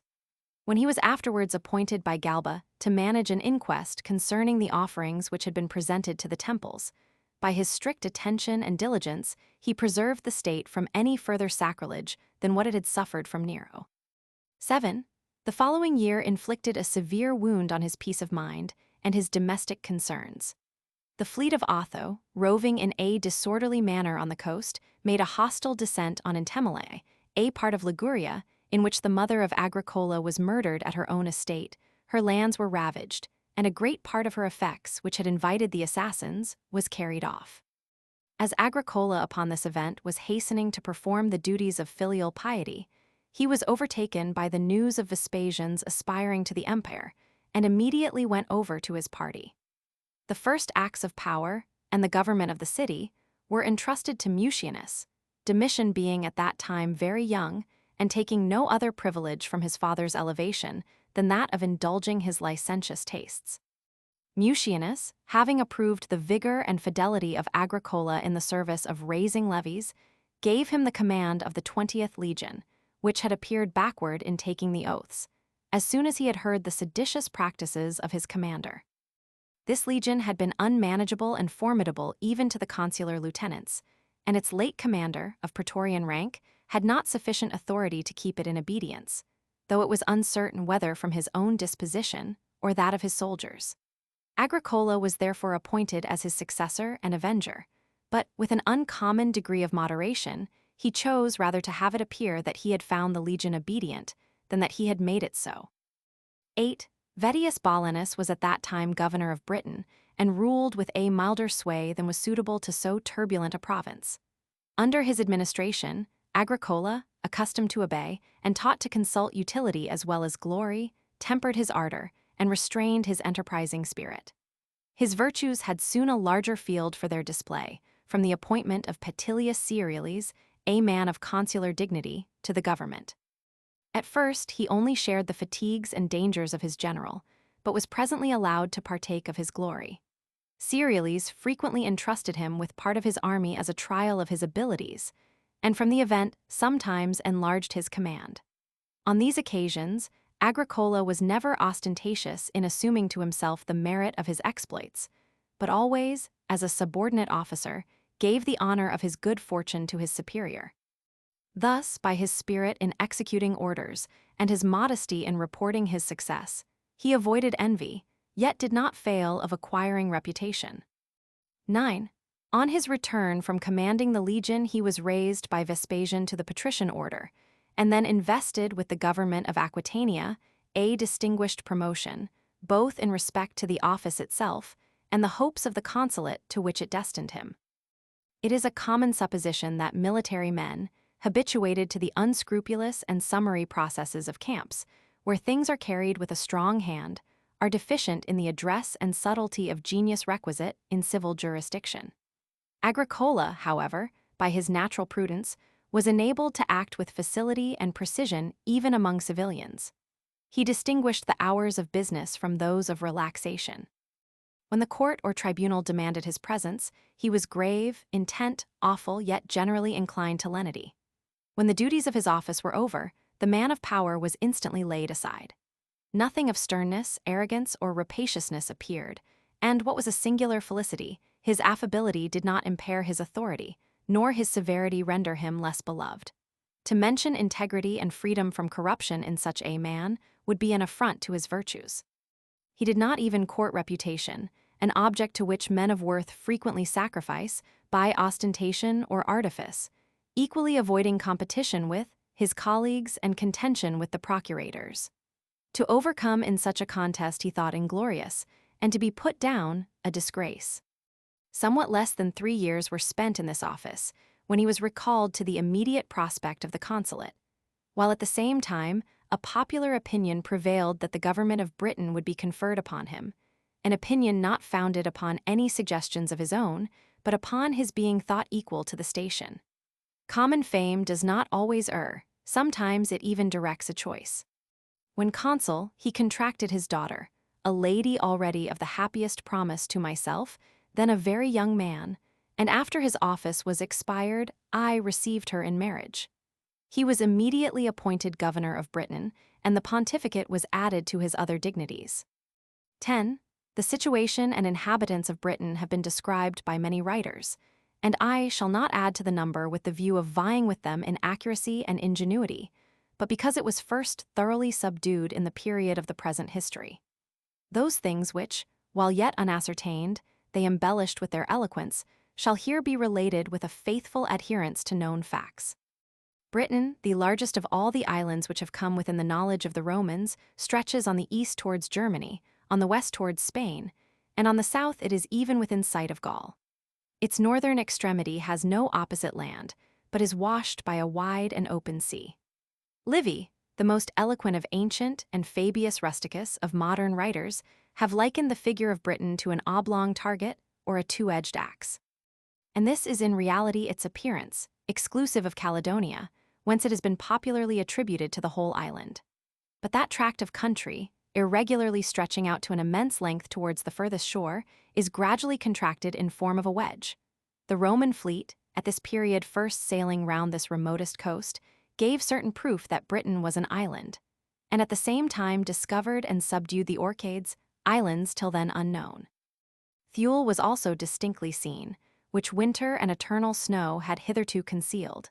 The sea is reported to be sluggish and laborious to the rower, and even to be scarcely agitated by winds.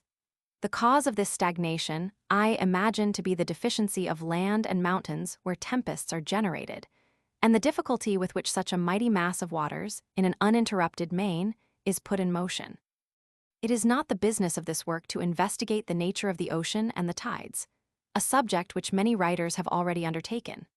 I shall only add one circumstance, that the dominion of the sea is nowhere more extensive, that it carries many currents in this direction and in that, and its ebbings and flowings are not confined to the shore, but it penetrates into the heart of the country and works its way among hills and mountains as though it were in its own domain. 11. Who were the first inhabitants of Britain, whether indigenous or immigrants, is a question involved in the obscurity usual among barbarians. Their temperament of body is various, whence deductions are formed of their different origin. Thus, the ruddy hair and large limbs of the Caledonians point out a German derivation. The swarthy complexion and curled hair of the Silures, together with their situation opposite to Spain, render it probable that a colony of the ancient Ibery possessed themselves of that territory. They who are nearest Gaul resemble the inhabitants of that country, whether from the duration of hereditary influence, or whether it be that, when lands jut forward in opposite directions, climate gives the same condition of body to the inhabitants of both. On a general survey, however, it appears probable that the Gauls originally took possession of the neighboring coast. The sacred rites and superstitions of these people are discernible among the Britons. The languages of the two nations do not greatly differ. The same audacity in provoking danger and irresolution in facing it when present is observable in both. The Britons, however, display more ferocity, not being yet softened by a long peace, for it appears from history that the Gauls were once renowned in war, till, losing their valor with their liberty, languor, and indolence entered amongst them. The same change has also taken place among those of the Britons who have been long subdued, but the rest continue such as the Gauls formerly were. 12. Their military strength consists in infantry. Some nations also make use of chariots in war, in the management of which the most honorable person guides the reins, while his dependents fight from the chariot. The Britons were formerly governed by kings, but at present they are divided in factions and parties among their chiefs, and this want of union for concerting some general plan is the most favorable circumstance to us in our designs against so powerful a people. It is seldom that 2 or 3 communities concur in repelling the common danger, and thus, while they engage singly, they are all subdued. The sky in this country is deformed by clouds and frequent rains, but the cold is never extremely rigorous. The length of the days greatly exceeds that in our part of the world. The nights are bright, and at the extremity of the island, so short that the close and return of day is scarcely distinguished by a perceptible interval. It is even asserted that, when clouds do not intervene, the splendor of the sun is visible during the whole night, and that it does not appear to rise and set but to move across. The cause of this is that the extreme and flat parts of the earth, casting a low shadow, do not throw up the darkness, and so night falls beneath the sky and the stars.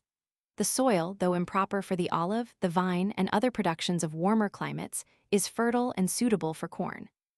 Growth is quick but maturation slow, both from the same cause, the great humidity of the ground and the atmosphere. The earth yields gold and silver and other metals, the rewards of victory. The ocean produces pearls, but of a cloudy and livid hue, which some impute to unskillfulness in the gatherers, for in the Red Sea the fish are plucked from the rocks alive and vigorous, but in Britain they are collected as the sea throws them up. For my own part, I can more readily conceive that the defect is in the nature of the pearls than in our avarice. 13. The Britons cheerfully submit to levies, tributes, and the other services of government, if they are not treated injuriously. But such treatment they bear with impatience, their subjection only extending to obedience, not to servitude. Accordingly, Julius Caesar, the first Roman who entered Britain with an army, although he terrified the inhabitants by a successful engagement, and became master of the shore, may be considered rather to have transmitted the discovery than the possession of the country to posterity. The civil wars soon succeeded, the arms of the leaders were turned against their country, and a long neglect of Britain ensued, which continued even after the establishment of peace. This Augustus attributed to policy, and Tiberius to the injunctions of his predecessor. It is certain that Caius Caesar meditated an expedition into Britain, but his temper, precipitate in forming schemes, and unsteady in pursuing them, together with the ill success of his mighty attempts against Germany, rendered the design abortive. Claudius accomplished the undertaking, transporting his legions and auxiliaries, and associating Vespasian in the direction of affairs, which laid the foundation of his future fortune. In this expedition, nations were subdued, kings made captive, and Vespasian was held forth to the fates. 14. Aulus Plautius, the first consular governor, and his successor Ostorius Scapula, were both eminent for military abilities. Under them, the nearest part of Britain was gradually reduced into the form of a province, and a colony of veterans was settled.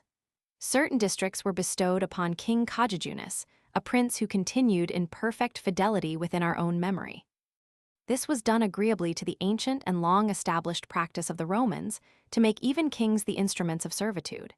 Didius Gallus, the next governor, preserved the acquisitions of his predecessors and added a very few fortified posts in the remoter parts, for the reputation of enlarging his province.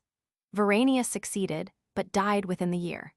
Suetonius Paulinus then commanded with success for 2 years, subduing various nations and establishing garrisons.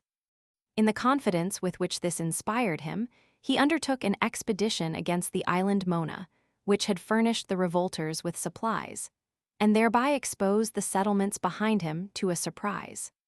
15. For the Britons, relieved from present dread by the absence of the governor, began to hold conferences, in which they painted the miseries of servitude, compared their several injuries, and inflamed each other with such representations as these: that the only effects of their patience were more grievous impositions upon a people who submitted with such facility. Formerly they had 1 king respectively. Now 2 were set over them, the lieutenant and the procurator, the former of whom vented his rage upon their life's blood, the latter upon their properties. The union or discord of these governors was equally fatal to those whom they ruled, while the officers of the one and the centurions of the other joined in oppressing them by all kinds of violence and contumely, so that nothing was exempted from their avarice, nothing from their lust. In battle it was the bravest who took spoils, but those whom they suffered to seize their houses, force away their children, and exact levies were, for the most part, the cowardly and effeminate, as if the only lesson of suffering of which they were ignorant was how to die for their country. Yet how inconsiderable would the number of invaders appear did the Britons but compute their own forces. From considerations like these, Germany had thrown off the yoke, though a river and not the ocean was its barrier. The welfare of their country, their wives, and their parents called them to arms, while avarice and luxury alone incited their enemies. Who would withdraw as even the deified Julius had done, if the present race of Britons would emulate the valor of their ancestors, and not be dismayed at the event of the first or second engagement? Superior spirit and perseverance were always the share of the wretched, and the gods themselves now seemed to compassionate the Britons by ordaining the absence of the general and the detention of his army in another island. The most difficult point, assembling for the purpose of deliberation, was already accomplished, and there was always more danger from the discovery of designs like these than from their execution. 16. Instigated by such suggestions, they unanimously rose in arms, led by Boadicea, a woman of royal descent, for they make no distinction between the sexes in succession to the throne, and attacking the soldiers dispersed through the garrisons, stormed the fortified posts, and invaded the colony itself as the seat of slavery. They omitted no species of cruelty with which rage and victory could inspire barbarians, and had not Paulinus, on being acquainted with the commotion of the province, marched speedily to its relief, Britain would have been lost. The fortune of a single battle, however, reduced it to its former subjection, though many still remained in arms, whom the consciousness of revolt and particular dread of the governor had driven to despair. Paulinus, although otherwise exemplary in his administration, having treated those who surrendered with severity, and having pursued two rigorous measures, as one who was revenging his own personal injury also, Petronius Turpilianus was sent in his stead, as a person more inclined to lenity, and one who, being unacquainted with the enemy's delinquency, could more easily accept their penitence. After having restored things to their former quiet state, he delivered the command to Trebellius Maximus. Trebellius, indolent and inexperienced in military affairs, maintained the tranquility of the province by popular manners, for even the barbarians had now learned to pardon under the seductive influence of vices, and the intervention of the civil wars afforded a legitimate excuse for his inactivity. Sedition, however, infected the soldiers, who, instead of their usual military services, were rioting in idleness. Trebellius, after escaping the fury of his army by flight and concealment, dishonored and abased, regained a precarious authority, and a kind of tacit compact took place, of safety to the general and licentiousness to the army. This mutiny was not attended with bloodshed. Vettius Ballinus, succeeding during the continuance of the civil wars, was unable to introduce discipline into Britain. The same inaction towards the enemy, and the same insolence in the camp, continued, except that Ballinus, unblemished in his character, and not obnoxious by any crime, in some measure substituted affection in the place of authority. 17. At length, when Vespasian received the possession of Britain together with the rest of the world, the great commanders and well-appointed armies which were sent over abated the confidence of the enemy, and Petilius Cerealis struck terror by an attack upon the Brigantes, who are reputed to compose the most populous state in the whole province. Many battles were fought, some of them attended with much bloodshed, and the greater part of the Brigantes were either brought into subjection or involved in the ravages of war. The conduct and reputation of Cerealis were so brilliant that they might have eclipsed the splendor of a successor. Yet Julius Frontinus, a truly great man, supported the arduous competition as far as circumstances would permit. He subdued the strong and warlike nation of the Silures, in which expedition, besides the valor of the enemy, he had the difficulties of the country to struggle with. 18. Such was the state of Britain, and such had been the vicissitudes of warfare, when Agricola arrived in the middle of summer, at a time when the Roman soldiers, supposing the expeditions of the year were concluded, were thinking of enjoying themselves without care, and the natives of seizing the opportunity thus afforded them. Not long before his arrival, the Ordovices had cut off almost an entire corps of cavalry stationed on their frontiers, and the inhabitants of the province being thrown into a state of anxious suspense by this beginning, inasmuch as war was what they wished for, either approved of the example or waited to discover the disposition of the new governor. The season was now far advanced, the troops dispersed through the country, and possessed with the idea of being suffered to remain inactive during the rest of the year. Circumstances which tended to retard and discourage any military enterprise, so that it was generally thought most advisable to be contented with defending the suspected posts. Yet Agricola determined to march out and meet the approaching danger. For this purpose, he drew together the detachments from the legions and a small body of auxiliaries, and when he perceived that the Ordovices would not venture to descend into the plain, he led an advanced party in person to the attack, in order to inspire the rest of his troops with equal ardor. The result of the action was almost the total extirpation of the Ordovices, when Agricola, sensible that renown must be followed up, and that the future events of the war would be determined by the first success, resolved to make an attempt upon the island Mona, from the occupation of which Paulinus had been summoned by the general rebellion of Britain, as before related. The usual deficiency of an unforeseen expedition appearing in the want of transport vessels, the ability and resolution of the general were exerted to supply this defect.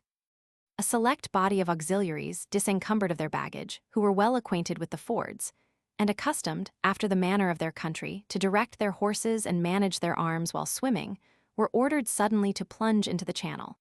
By which movement, the enemy, who expected the arrival of a fleet and a formal invasion by sea, were struck with terror and astonishment, conceiving nothing arduous or insuperable to troops who thus advanced to the attack.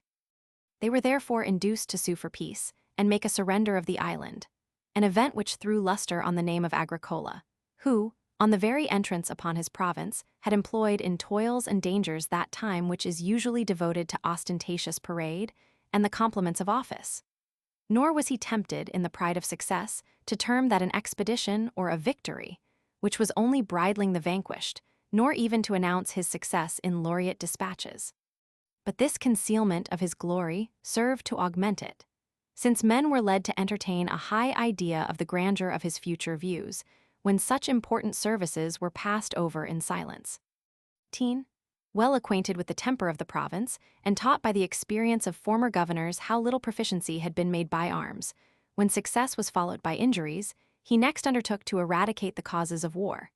And beginning with himself and those next to him, he first laid restrictions upon his own household, a task no less arduous to most governors than the administration of the province. He suffered no public business to pass through the hands of his slaves or freedmen. In admitting soldiers into regular service, to attendants about his person, he was not influenced by private favor or the recommendation or solicitation of the centurions, but considered the best men as likely to prove the most faithful. He would know everything, but was content to let some things pass unnoticed. He could pardon small faults and use severity to great ones, yet did not always punish, but was frequently satisfied with penitence. He chose rather to confer offices and employments upon such as would not offend, than to condemn those who had offended. The augmentation of tributes and contributions he mitigated by a just and equal assessment, abolishing those private exactions which were more grievous to be borne than the taxes themselves. For the inhabitants had been compelled in mockery to sit by their own locked-up granaries, to buy corn needlessly, and to sell it again at a stated price.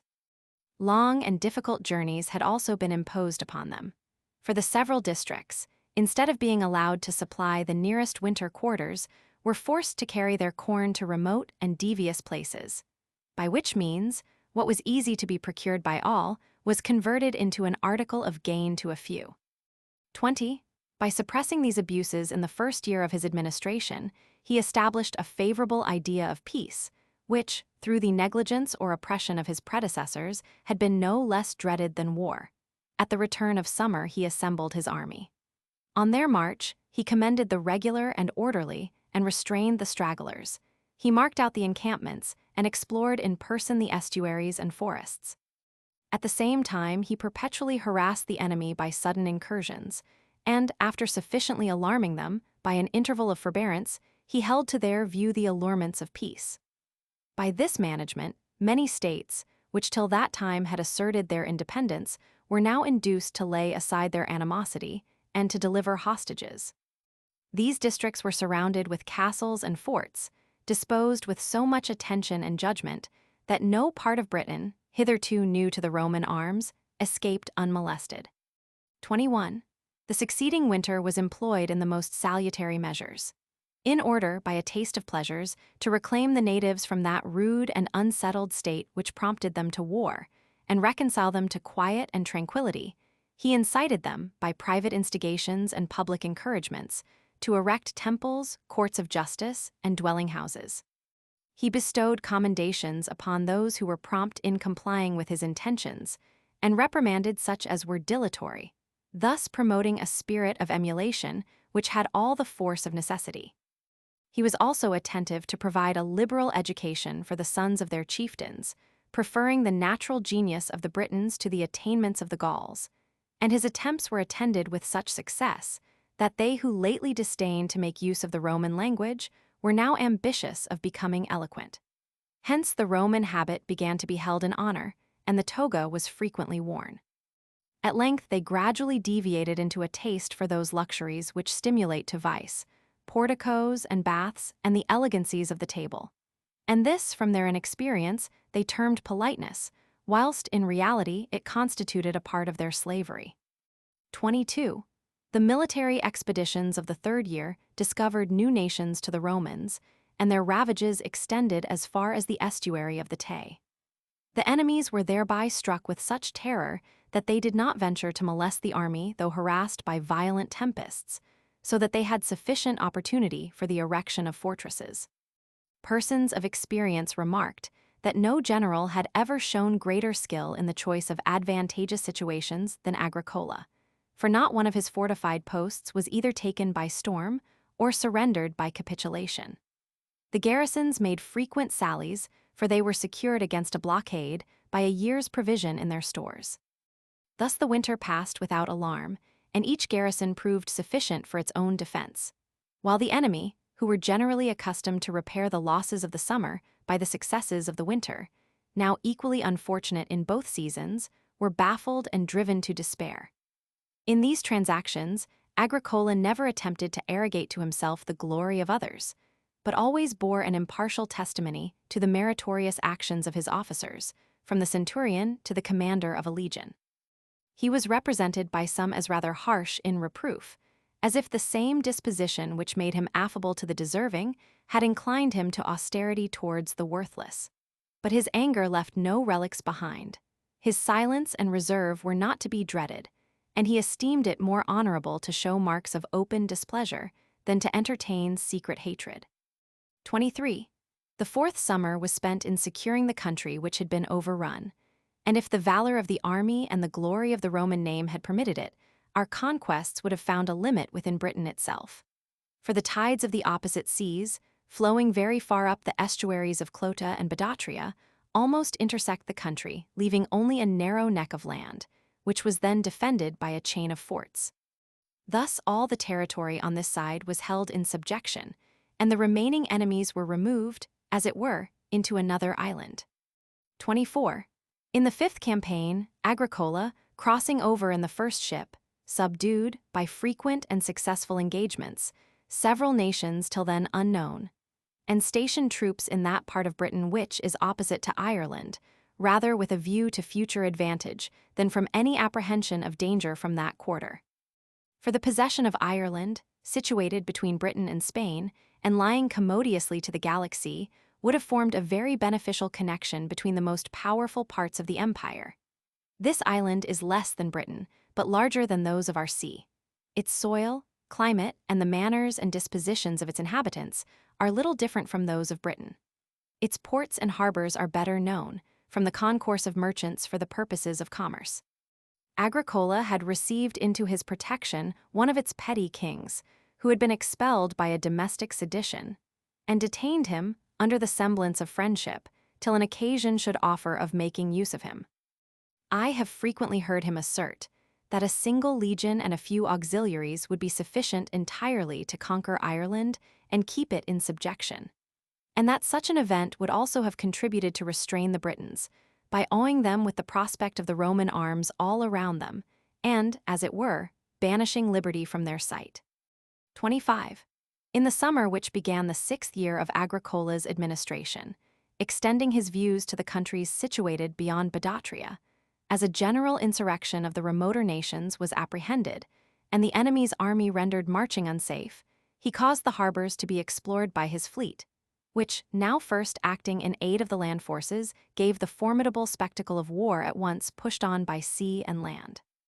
The cavalry, infantry, and marines were frequently mingled in the same camp, and recounted with mutual pleasure their several exploits and adventures, comparing, in the boastful language of military men, the dark recesses of woods and mountains with the horrors of waves and tempests, and the land and enemy subdued with the conquered ocean. It was also discovered from the captives that the Britons had been struck with consternation at the view of the fleet, conceiving the last refuge of the vanquished to be cut off. Now the secret retreats of their seas were disclosed. The various inhabitants of Caledonia immediately took up arms, with great preparations, magnified, however, by report, as usual where the truth is unknown.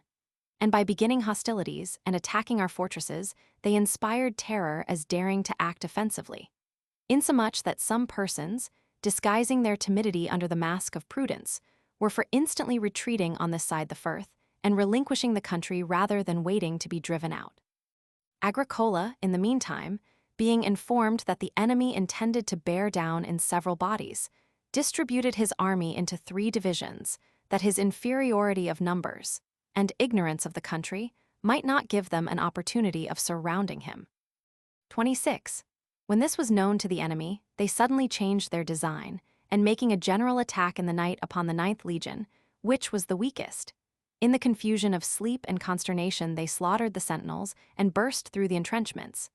They were now fighting within the camp, when Agricola, who had received information of their march from his scouts and followed close upon their track, gave orders for the swiftest of his horse and foot to charge the enemy's rear. Presently the whole army raised a general shout, and the standards now glittered at the approach of day.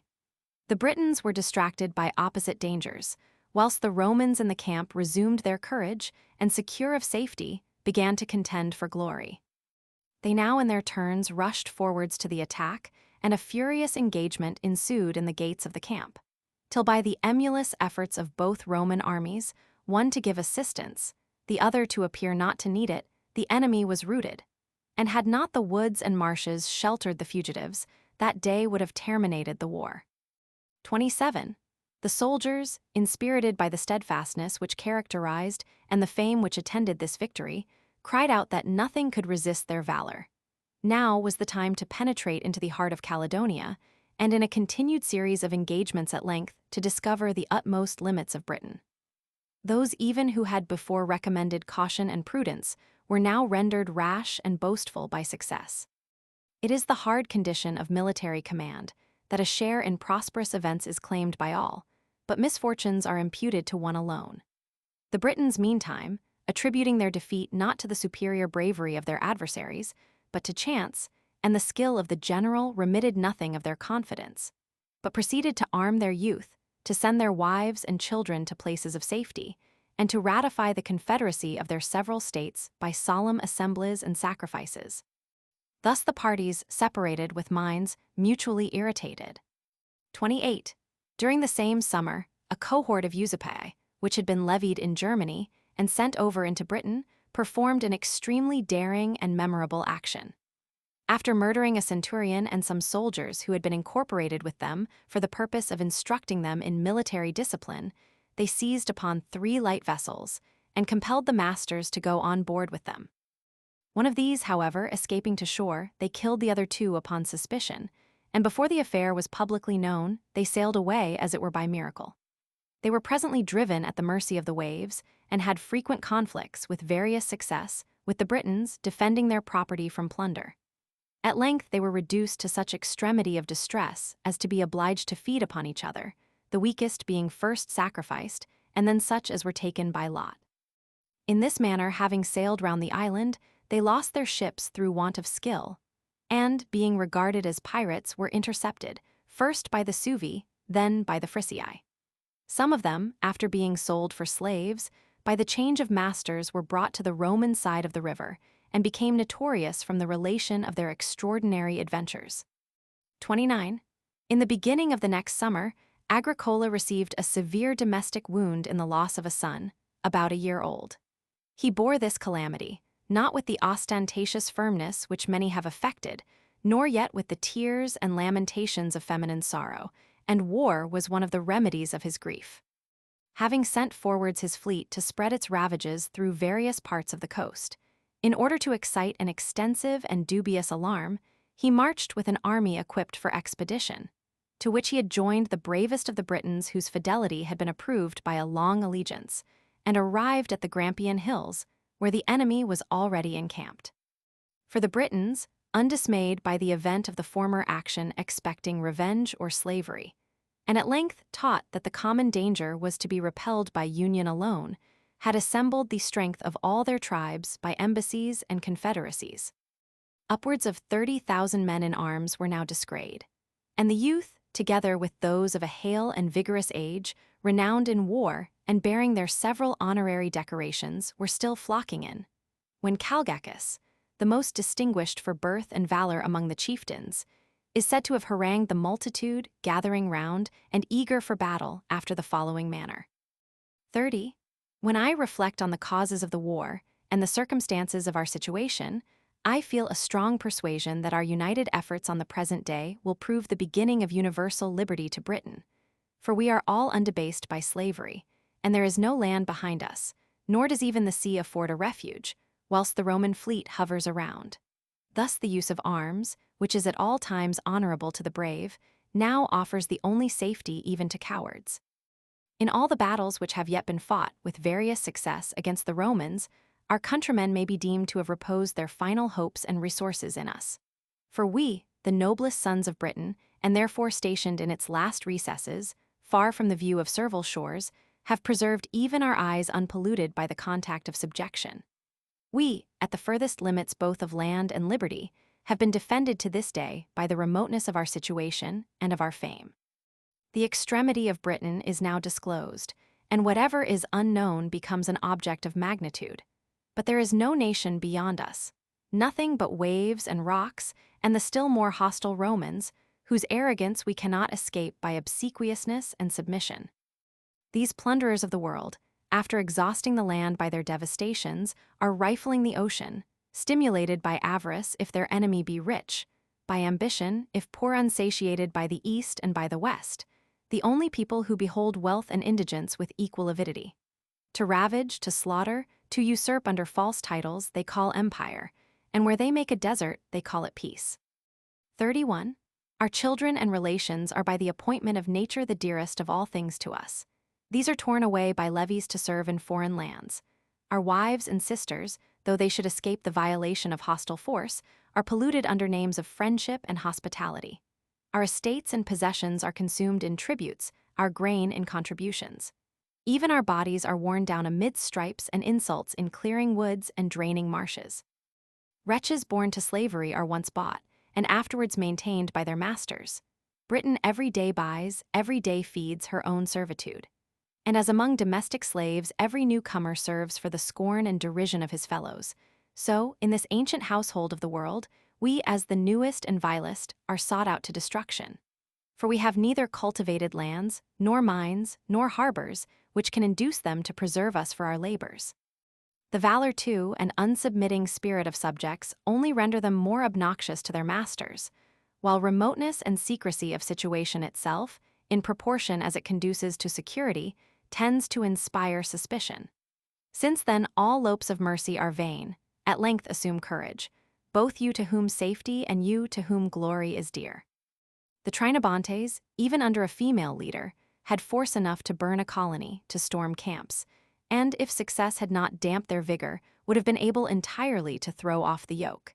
And shall not we, untouched, unsubdued, and struggling not for the acquisition but the security of liberty, show at the very first onset what men Caledonia has reserved for her defense? 32. Can you imagine that the Romans are as brave in war as they are licentious in peace? Acquiring renown from our discords and dissensions, they convert the faults of their enemies to the glory of their own army, an army compounded of the most different nations, which success alone has kept together, and which misfortune will as certainly dissipate. Unless, indeed, you can suppose that Gauls and Germans, and I blush to say it, even Britons, who, though they expend their blood to establish a foreign dominion, have been longer its foes than its subjects, will be retained by loyalty and affection. Terror and dread alone are the weak bonds of attachment, which once broken, they who cease to fear will begin to hate. Every incitement to victory is on our side. The Romans have no wives to animate them, no parents to upbraid their flight. Most of them have either no home or a distant one. Few in number, ignorant of the country, looking around in silent horror at woods, seas, and a heaven itself unknown to them, they are delivered by the gods, as it were imprisoned and bound, into our hands. Be not terrified with an idle show and the glitter of silver and gold, which can neither protect nor wound. In the very ranks of the enemy we shall find our own bands. The Britons will acknowledge their own cause. The Gauls will recollect their former liberty. The rest of the Germans will desert them, as the Usipae have lately done. Nor is there anything formidable behind them, ungarrisoned forts, colonies of old men, municipal towns distempered and distracted between unjust masters and ill-obeying subjects. Here is a general, here an army. There, tributes, mines, and all the train of punishments inflicted on slaves, which whether to bear eternally or instantly to revenge, this field must determine. March then to battle, and think of your ancestors and your posterity. 33.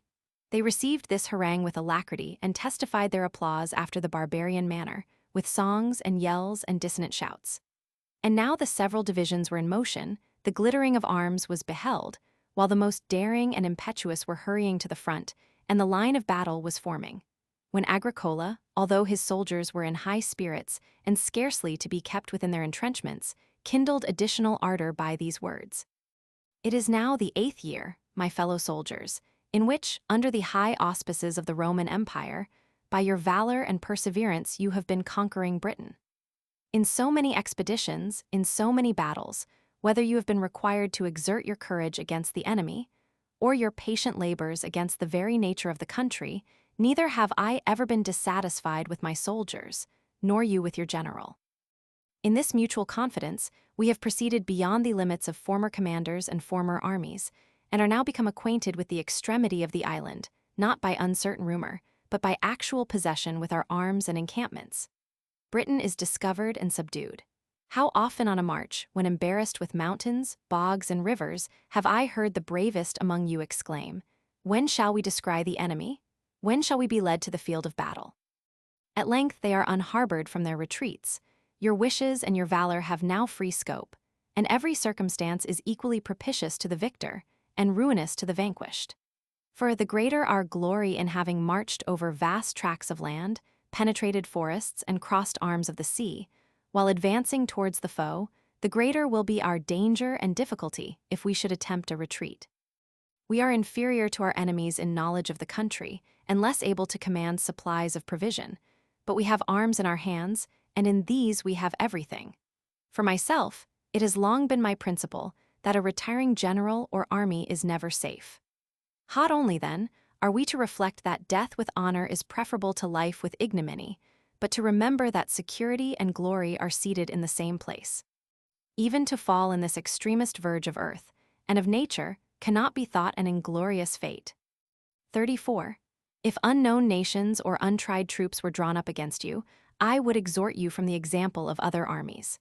At present, recollect your own honors, question your own eyes. These are they who, the last year, attacking by surprise a single legion in the obscurity of the night, were put to flight by a shout, the greatest fugitives of all the Britons, and therefore the longest survivors. As in penetrating woods and thickets, the fiercest animals boldly rush on the hunters, while the weak and timorous fly at their very noise. So the bravest of the Britons have long since fallen. The remaining number consists solely of the cowardly and spiritless, whom you see at length within your reach, not because they have stood their ground, but because they are overtaken. Torpid with fear, their bodies are fixed and chained down in yonder field, which to you will speedily be the scene of a glorious and memorable victory.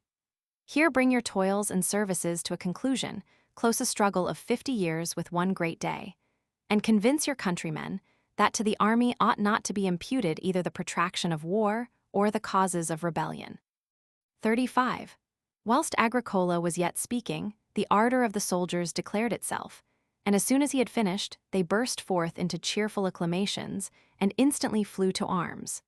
Thus eager and impetuous, he formed them so that the center was occupied by the auxiliary infantry, in number 8,000, and 3,000 horse were spread in the wings. The legions were stationed in the rear, before the entrenchments, a disposition which would render the victory signally glorious if it were obtained without the expense of Roman blood, and would ensure support if the rest of the army were repulsed. The British troops, for the greater display of their numbers and more formidable appearance, were ranged upon the rising grounds, so that the first line stood upon the plain, the rest, as if linked together, rose above one another upon the ascent. The charioteers and horsemen filled the middle of the field with their tumult and careering. Then Agricola, fearing from the superior number of the enemy, lest he should be obliged to fight as well on his flanks as in front, extended his ranks. And although this rendered his line of battle less firm, and several of his officers advised him to bring up the legions, yet, filled with hope and resolute in danger, he dismissed his horse and took his station on foot before the colors. 36. At first the action was carried on at a distance. The Britons, armed with long swords and short targets, with steadiness and dexterity avoided or struck down our missile weapons, and at the same time poured in a torrent of their own. Agricola then encouraged 3 Batavian and 2 Tungrian cohorts to fall in and come to close quarters, a method of fighting familiar to these veteran soldiers, but embarrassing to the enemy from the nature of their armor. For the enormous British swords, blunt at the point, are unfit for close grappling and engaging in a confined space. When the Batavians, therefore, began to redouble their blows, to strike with the bosses of their shields and mangle the faces of the enemy, and, bearing down all those who resisted them on the plain, were advancing their lines up the ascent, the other cohorts, fired with ardor and emulation, joined in the charge and overthrew all who came in their way. And so great was their impetuosity in the pursuit of victory that they left many of their foes half dead or unhurt behind them. In the meantime, the troops of cavalry took to flight, and the armed chariots mingled in the engagement of the infantry. But although their first shock occasioned some consternation, they were soon entangled among the close ranks of the cohorts and the inequalities of the ground. Not the least appearance was left of an engagement of cavalry, since the men, long keeping their ground with difficulty, were forced along with the bodies of the horses, and frequently, straggling chariots and affrighted horses without their riders, flying variously as terror impelled them, rushed obliquely athwart or directly through the lines. 37. Those of the Britons who, yet disengaged from the fight, sat on the summits of the hills and looked with careless contempt on the smallness of our numbers, now began gradually to descend, and would have fallen on the rear of the conquering troops, had not Agricola, apprehending this very event, opposed 4 reserved squadron of horse to their attack, which, the more furiously they had advanced, drove them back with the greater celerity. Their project was thus turned against themselves, and the squadrons were ordered to wheel from the front of the battle and fall upon the enemy's rear. A striking and hideous spectacle now appeared on the plain, some pursuing, some striking, some making prisoners, whom they slaughtered as others came in their way. Now, as their several dispositions prompted, crowds of armed Britons fled before inferior numbers, or a few, even unarmed, rushed upon their foes and offered themselves to a voluntary death. Arms and carcasses and mangled limbs were promiscuously strewed, and the field was dyed in blood. Even among the vanquished were seen instances of rage and valor. When the fugitives approached the woods, they collected and surrounded the foremost of the pursuers, advancing incautiously and unacquainted with the country. And had not Agricola, who was everywhere present, caused some strong and lightly equipped cohorts to encompass the ground, while part of the cavalry dismounted made way through the thickets, and part on horseback scoured the open woods, some disaster would have proceeded from the excess of confidence. But when the enemy saw their pursuers again formed in compact order, they renewed their flight, not in bodies as before, or waiting for their companions, but scattered and mutually avoiding each other, and thus took their way to the most distant and devious retreats. Night and satiety of slaughter put an end to the pursuit. Of the enemy 10,000 were slain.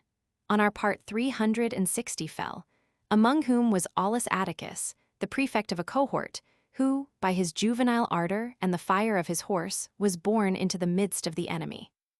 38. Success and plunder contributed to render the night joyful to the victors, whilst the Britons, wandering and forlorn amid the promiscuous lamentations of men and women, were dragging along the wounded, calling out to the unhurt, abandoning their habitations, and in the rage of despair setting them on fire, choosing places of concealment and then deserting them, consulting together and then separating. Sometimes, on beholding the dear pledges of kindred and affection, they were melted into tenderness or more frequently roused into fury, insomuch that several, according to authentic information, instigated by a savage compassion, laid violent hands upon their own wives and children. On the succeeding day, a vast silence all around, desolate hills, the distant smoke of burning houses, and not a living soul descried by the scouts, displayed more amply the face of victory. After parties had been detached to all quarters without discovering any certain tracks of the enemy's flight, or any bodies of them still in arms, as the lateness of the season rendered it impracticable to spread the war through the country, Agricola led his army to the confines of the Horsti. Having received hostages from this people, he ordered the commander of the fleet to sail round the island, for which expedition he was furnished with sufficient force and preceded by the terror of the Roman name. Pi himself then led back the cavalry and infantry, marching slowly, that he might impress a deeper awe on the newly conquered nations, and at length distributed his troops into their winter quarters. The fleet, about the same time, with prosperous gales and renown, entered the Truculentian harbor, whence, coasting all the hither shore of Britain, it returned entire to its former station. 39. The account of these transactions, although unadorned with the pomp of words in the letters of Agricola, was received by Domitian, as was customary with that prince, with outward expressions of joy, but inward anxiety.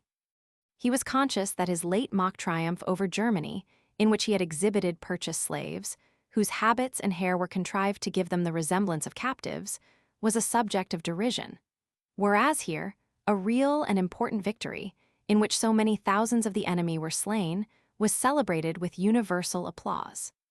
His greatest dread was that the name of a private man should be exalted above that of the prince. In vain had he silenced the eloquence of the forum and cast a shade upon all civil honors, if military glory were still in possession of another. Other accomplishments might more easily be connived at, but the talents of a great general were truly imperial. Tortured with such anxious thoughts, and brooding over them in secret, a certain indication of some malignant intention, he judged it most prudent for the present to suspend his rancor, tilt the first burst of glory and the affections of the army should remit. For Agricola still possessed the command in Britain. 40. He therefore caused the Senate to decree him triumphal ornaments, a statue crowned with laurel, and all the other honors which are substituted for a real triumph, together with a profusion of complimentary expressions, and also directed an expectation to be raised that the province of Syria, vacant by the death of Atilius Rufus, a consular man, and usually reserved for persons of the greatest distinction, was designed for Agricola. It was commonly believed that one of the freedmen, who were employed in confidential services, was dispatched with the instrument appointing Agricola to the government of Syria, with orders to deliver it if he should be still in Britain.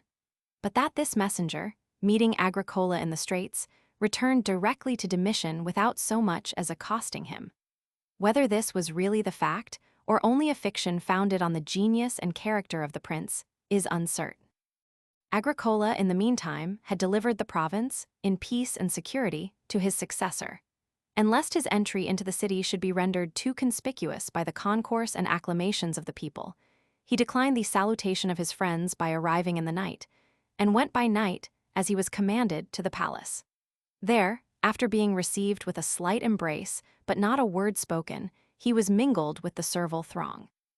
In this situation, he endeavored to soften the glare of military reputation, which is offensive to those who themselves live in indolence, by the practice of virtues of a different caste. He resigned himself to ease and tranquility, was modest in his garb and equipage, affable in conversation, and in public was only accompanied by one or two of his friends, insomuch that the many, who are accustomed to form their ideas of great men from their retinue and figure, when they beheld Agricola, were apt to call in question his renown. Few could interpret his conduct. 41. He was frequently, during that period, accused in his absence before Domitian, and in his absence also acquitted. The source of his danger was not any criminal action, nor the complaint of any injured person, but a prince hostile to virtue and his own high reputation, and the worst kind of enemies, eulogists. For the situation of public affairs which ensued was such as would not permit the name of Agricola to rest in silence. So many armies in Moesia, Dacia, Germany, and Pannonia lost through the temerity or cowardice of their generals. So many men of military character, with numerous cohorts, defeated and taken prisoners. Whilst a dubious contest was maintained, not for the boundaries of the empire and the banks of the bordering rivers, but for the winter quarters of the legions and the possession of our territories. In this state of things, when loss succeeded loss, and every year was signalized by disasters and slaughters, the public voice loudly demanded Agricola for general. Every one comparing his vigor, firmness, and experience in war with the indolence and pusillanimity of the others. It is certain that the ears of Domitian himself were assailed by such discourses, while the best of his freedmen pressed him to the choice through motives of fidelity and affection, and the worst through envy and malignity, emotions to which he was of himself sufficiently prone. Thus Agricola, as well by his own virtues as the vices of others, was urged on precipitously to glory. 42. The year now arrived in which the proconsulate of Asia or Africa must fall by lot upon Agricola, and as Civica had lately been put to death, Agricola was not unprovided with a lesson, nor Domitian with an example. Some persons, acquainted with the secret inclinations of the emperor, came to Agricola and inquired whether he intended to go to his province, and first, somewhat distantly, began to commend a life of leisure and tranquility, then offered their services in procuring him to be excused from the office, and at length, throwing off all disguise, after using arguments both to persuade and intimidate him, compelled him to accompany them to Domitian. The emperor, prepared to dissemble, and assuming an air of stateliness, received his petition for excuse, and suffered himself to be formally thanked for granting it, without blushing at so invidious a favor. He did not, however, bestow on Agricola the salary usually offered to a proconsul, and which he himself had granted to others, either taking offense that it was not requested, or feeling a consciousness that it would seem a bribe for what he had in reality extorted by his authority. It is a principle of human nature to hate those whom we have injured, and Domitian was constitutionally inclined to anger, which was the more difficult to be averted, in proportion as it was the more disguised. Yet he was softened by the temper and prudence of Agricola, who did not think it necessary, by a contumacious spirit or a vain ostentation of liberty, to challenge fame or urge his fate. Let those be apprised, who are accustomed to admire every opposition to control, that even under a bad prince men may be truly great. That submission and modesty, if accompanied with vigor and industry, will elevate a character to a height of public esteem equal to that which many, through abrupt and dangerous paths, have attained without benefit to their country, by an ambitious death. 43. His decease was a severe affliction to his family, a grief to his friends, and a subject of regret even to foreigners, and those who had no personal knowledge of him. The common people, too, and the class who little interest themselves about public concerns, were frequent in their inquiries at his house during his sickness, and made him the subject of conversation at the forum and in private circles, nor did any person either rejoice at the news of his death or speedily forget it. Their commiseration was aggravated by a prevailing report that he was taken off by poison. I cannot venture to affirm anything certain of this matter. Yet, during the whole course of his illness, the principal of the imperial freedmen and the most confidential of the physicians was sent much more frequently than was customary with a court whose visits were chiefly paid by messages, whether that was done out of real solicitude or for the purposes of state inquisition. On the day of his decease, it is certain that accounts of his approaching dissolution were every instant transmitted to the emperor by couriers stationed for the purpose, and no one believed that the information, which so much pains was taken to accelerate, could be received with regret. He put on, however, in his countenance and demeanor, the semblance of grief, for he was now secured from an object of hatred, and could more easily conceal his joy than his fear. It was well known that on reading the will, in which he was nominated co-heir with the excellent wife and most dutiful daughter of Agricola, he expressed great satisfaction, as if it had been a voluntary testimony of honor and esteem. So blind and corrupt had his mind been rendered by continual adulation, that he was ignorant none but a bad prince could be nominated heir to a good father. 44. Agricola was born in the Ides of June during the third consulate of Caius Caesar. He died in his 56th year, on the 10th of the calends of September, when Collega and Priscus were consuls. Posterity may wish to form an idea of his person. His figure was comely rather than majestic. In his countenance there was nothing to inspire awe. Its character was gracious and engaging. You would readily have believed him a good man, and willingly a great one. And indeed, although he was snatched away in the midst of a vigorous age, yet if his life be measured by his glory, it was a period of the greatest extent. For after the full enjoyment of all that is truly good, which is found in virtuous pursuits alone, decorated with consular and triumphal ornaments, what more could fortune contribute to his elevation? Immoderate wealth did not fall to his share, yet he possessed a decent affluence. His wife and daughter surviving, his dignity unimpaired, his reputation flourishing, and his kindred and friends yet in safety, it may even be thought an additional felicity that he was thus withdrawn from impending evils. For, as we have heard him express his wishes of continuing to the dawn of the present auspicious day, and beholding Trajan in the imperial seat, wishes in which he formed a certain presage of the event.